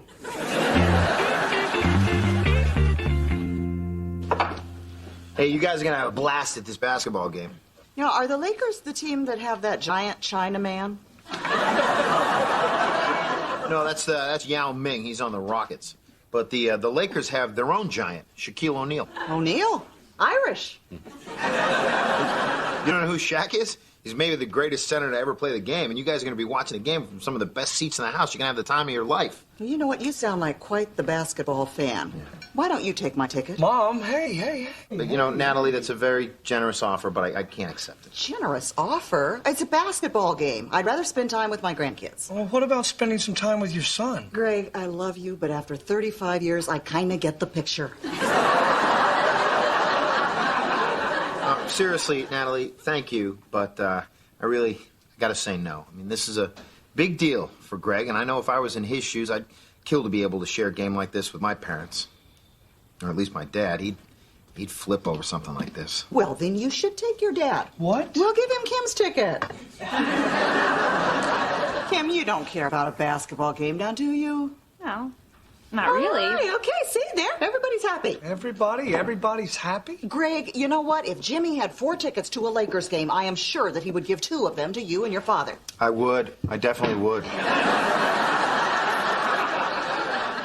You know what? Fine. Oh, this is unbelievable. All my life, my dad's been wanting to take me to an NBA game, and we never got there. Never found the time? No, we never got there. There was a strip club and a dog track between our house and the arena. Wait a minute, Jimmy, the game is tomorrow night. It's going to cost your father thousands for the plane ticket. He can't afford that. Oh, you're right. My dad could never get the cash together that quick. You know, like he always says, insurance fraud is good money, but not quick money. Well, he can use our frequent flyer miles. Mom, you said we could use those miles to come visit you this spring. Oh, Greg, you've got money. Please, every time we come here, you've got brand new oven mitts.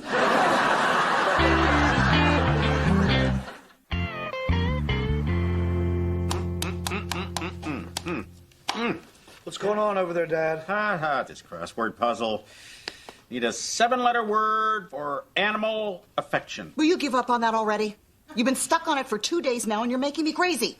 Just go back to the word jumble. You're out of your league on the crossword.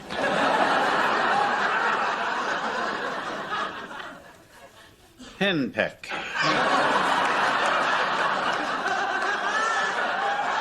Man, I can't wait till Christine gets here with my dad. He is going to freak when he finds out about this. Huh, Tom? You looking forward to it? Henpeck doesn't work. I'll try cowlick, but that would make 1 down. Funny man Cobb Newhart. Bob have a brother? Hi, everybody. We're here. Hey, Dad, what's up? Son, how you doing? Good to see you, man. Good to see you. Sorry, we're late. We were stuck in traffic for an hour. Oh. That's all right. Give me a chance to tell Christine hunting stories.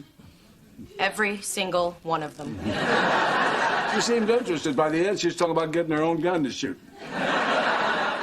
Myself. To shoot myself. Ooh. Ooh.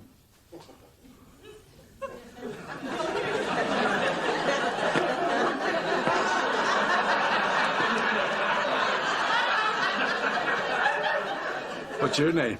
I'm Natalie. Natalie, that's what you're. Call me Big Jimmy. Just for the record, I was Big Jimmy way before little Jimmy was born.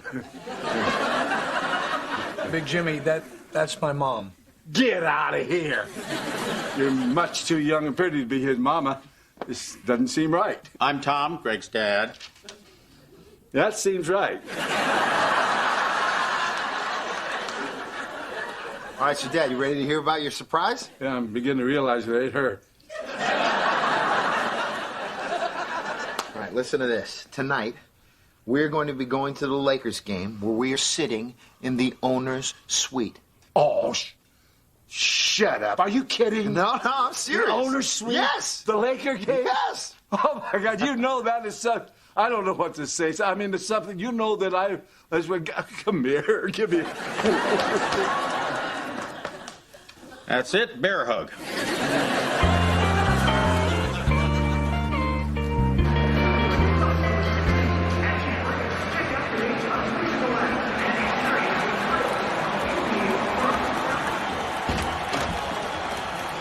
Wow.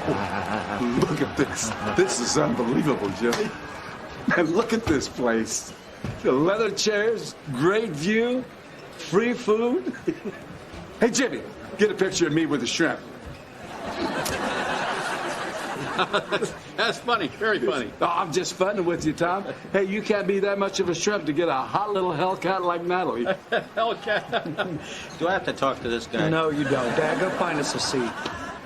Look, Savitsky's going to be introducing me to a lot of important people tonight. Let's make sure your dad doesn't embarrass me. Oh, look, lay off my dad, okay? He's going to fit in just fine. Hey, Jimmy, look at the size of this shrimp. Looks like the foot on a small albino boy.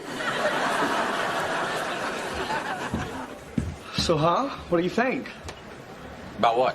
About the place. You having fun? Oh, yeah, I'm fine. You know, there's some gourmet food up there. You want to go check it out? No, I had a PB&J at the house.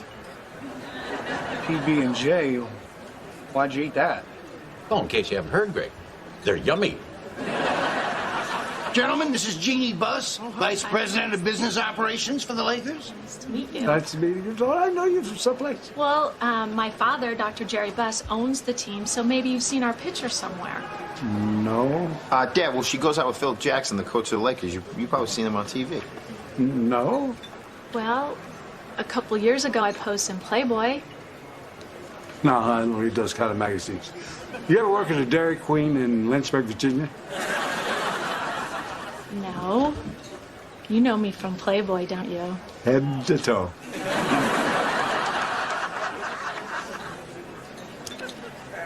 Dad, what are you doing? Oh, my wallet was kind of jabbing me, so I thought I'd take this time to clean it out a little bit, throw away some of the stuff I don't need. Oh, my God. Wait till your mother hears about this. She'll never believe this. I know. Can you believe it's Greg Davis? Gray Davis? No. I found a condom in here your mother gave me in 1968. You know your mother never wanted children, right?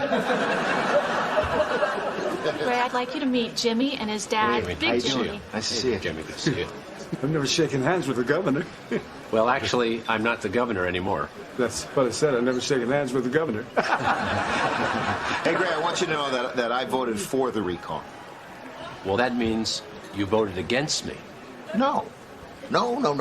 If you voted for the recall, that means that you voted for... I'm sorry, you didn't lose by one, did you?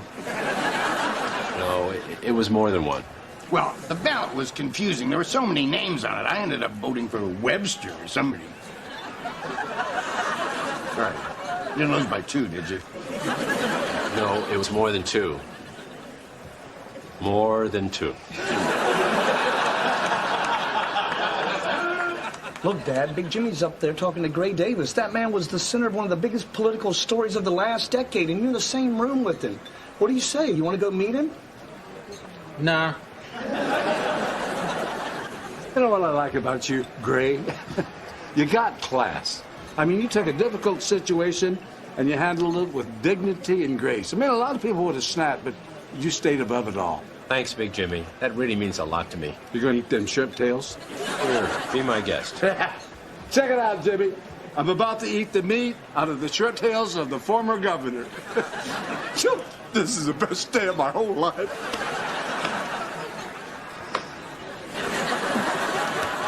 Hey, look at this. On an old fortune.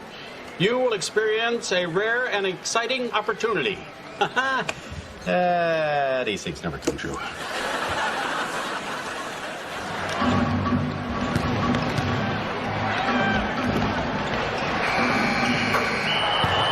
That's the end of the first half. Timberwolves 54, your Los Angeles Lakers. Dad, you're watching TV in a luxury suite. You can do this at home.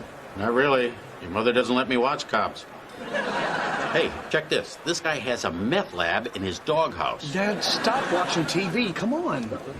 Greg, check out the Jumbotron.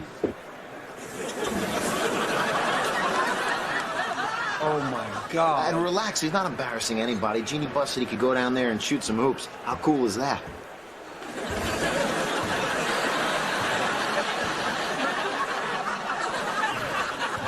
I told him if he made 10 in a row, I'd let him coach the team in the second half. You better look out. He just made 3. I'm not worried. If he gets to 7, I'm going to send the Laker girls to stand under the basket and do jumping jacks. Jumping jacks. Did you hear that, Dad? Gonna do Dad? You know what? Enough. You see that idiot on the court down there? If you'd have just bothered to mingle just a little bit, that idiot could be you. Well, I'm fine. Well, I don't want you to be fine. I want you to be excited. I want you to realize this is a once-in-a-lifetime opportunity that you're getting to experience because of me. I would love for you to be a little bit proud of me. What? I want you to be proud of me. I want to share my success with my parents, and then Mom goes and gives her tickets away, and you're sitting here like you're bored out of your mind. I am proud of you. I talk about you to my friends all the time. It's just that I'm not comfortable here. I don't belong in a place like this. Yes, you do. You belong in a place like this because I belong in a place like this. You're my father. You know something, Greg? You're right. I'll tell you what. Watch this. Excuse me, Mr. Davis? Yes. How are you? I'm doing fine. Tom Warner. Yes. My son is Greg Warner. Big Hollywood mucky muck there. Wanted me to kind of mingle with the celebrities, so I thought I'd come over and say hi. Well, it's nice to meet you. Thank you. Do you live here in Los Angeles? No, Arlington, Virginia. You know what they say about Virginia? No. Virginia is for lovers. Really? Yeah, well, if that were true, I wouldn't be standing here with a 36-year-old condom in my wallet. You got a point. Yeah. Now, which one of these is yours? Well, I don't know. Here, why don't you take this one? It's got more in it. Well, I think I'll just get a fresh one. Wait a minute. Well, at worst, what I did was use a straw. There you go. As good as new. I think that's okay. No. Something the matter? Nothing's the matter. I'm just going to get a fresh one. You know they're free. Really? Uh-huh. Well, it's that kind of wasteful attitude that got California in the hole in the first place. Excuse me? So, Warner, is your father having fun? Oh, tons of it. He's actually over there hanging out with Gray Davis. And if you knew anything about the Pete Wilson administration and the deregulation of utilities in the state, you'd know that most of these problems were just dumped in my lap. Well, I bet Arnold would drink my soda. All right, that's enough. Oh, yeah? Glad to meet you, Greg. It was really nice to meet you, and we hope you can join us again here in the suite. Oh, it's my pleasure. And I hope the next time my dad's in town that he'll be able to come with me also. Certainly, we love to have him.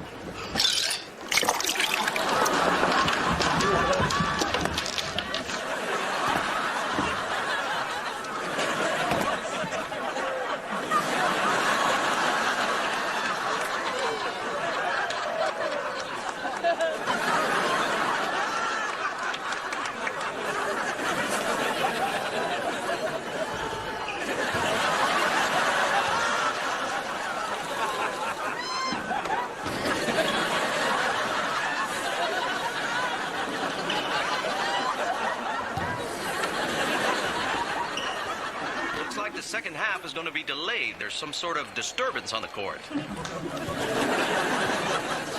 Natalie, is that Tom running around crazy on the court? Mm-hmm. You didn't even look. I don't have to. Wait a second. That's Gray Davis running around on the court. Well, I guess we all knew he was going to snap sometime. So how do you think he did? Oh, the audience really loved him. Yeah, they did. Yeah? You know something? For an amateur, he was really very, very good. Amateur. He's been in front of the cameras for a long time. He is very comfortable. Well, you really can't say what he does is acting, you know. No, I guess not. Yeah. Here he comes. Hi, guys. Here. How you doing? Good job tonight. Right.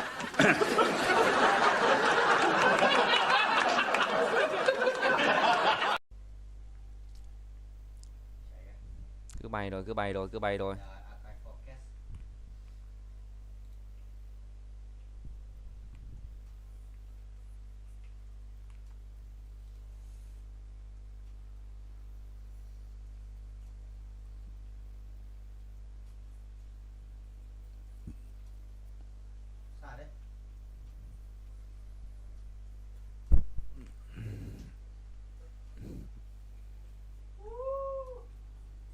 Bay đào.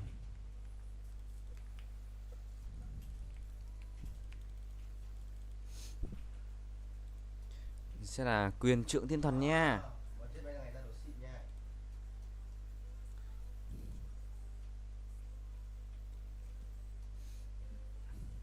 Một, hai, ba, bốn, năm. Một, hai, một, hai, ba.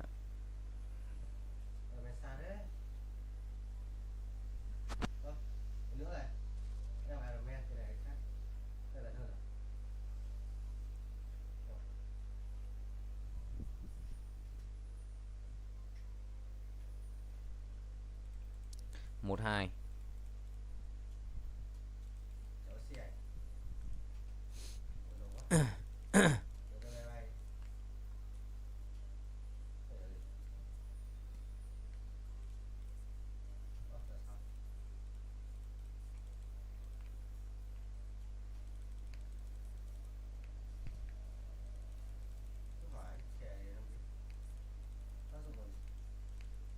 Chạy đấy, chạy đấy, chạy đấy, chạy đấy, chạy đấy. Một đánh.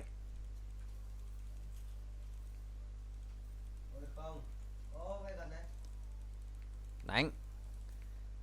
Đánh thường, đánh thường, đánh thường, đánh thường. Đánh thường tiếp.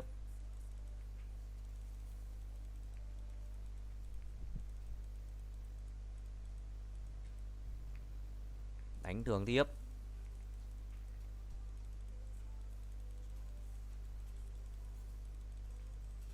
Khe khe khe khe.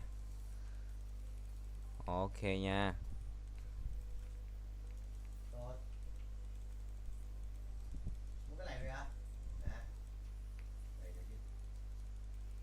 Phạm lính cực căng nha.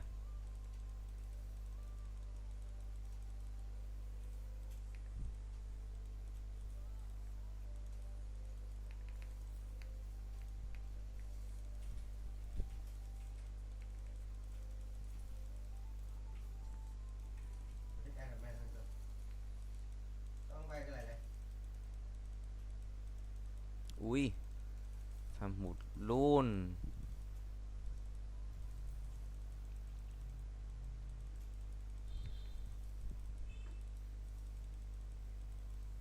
Phạm hút mới ảo chứ.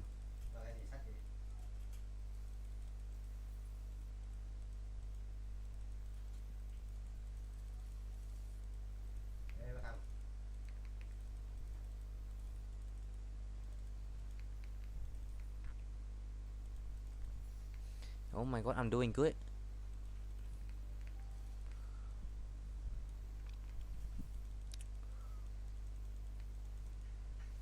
First blood.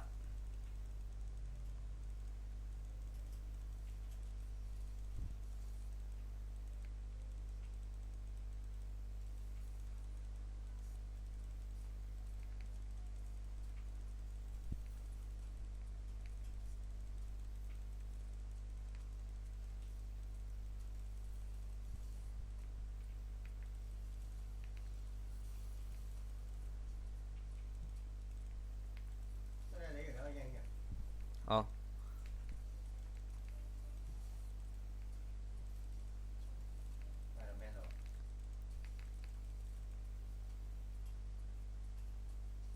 Nice.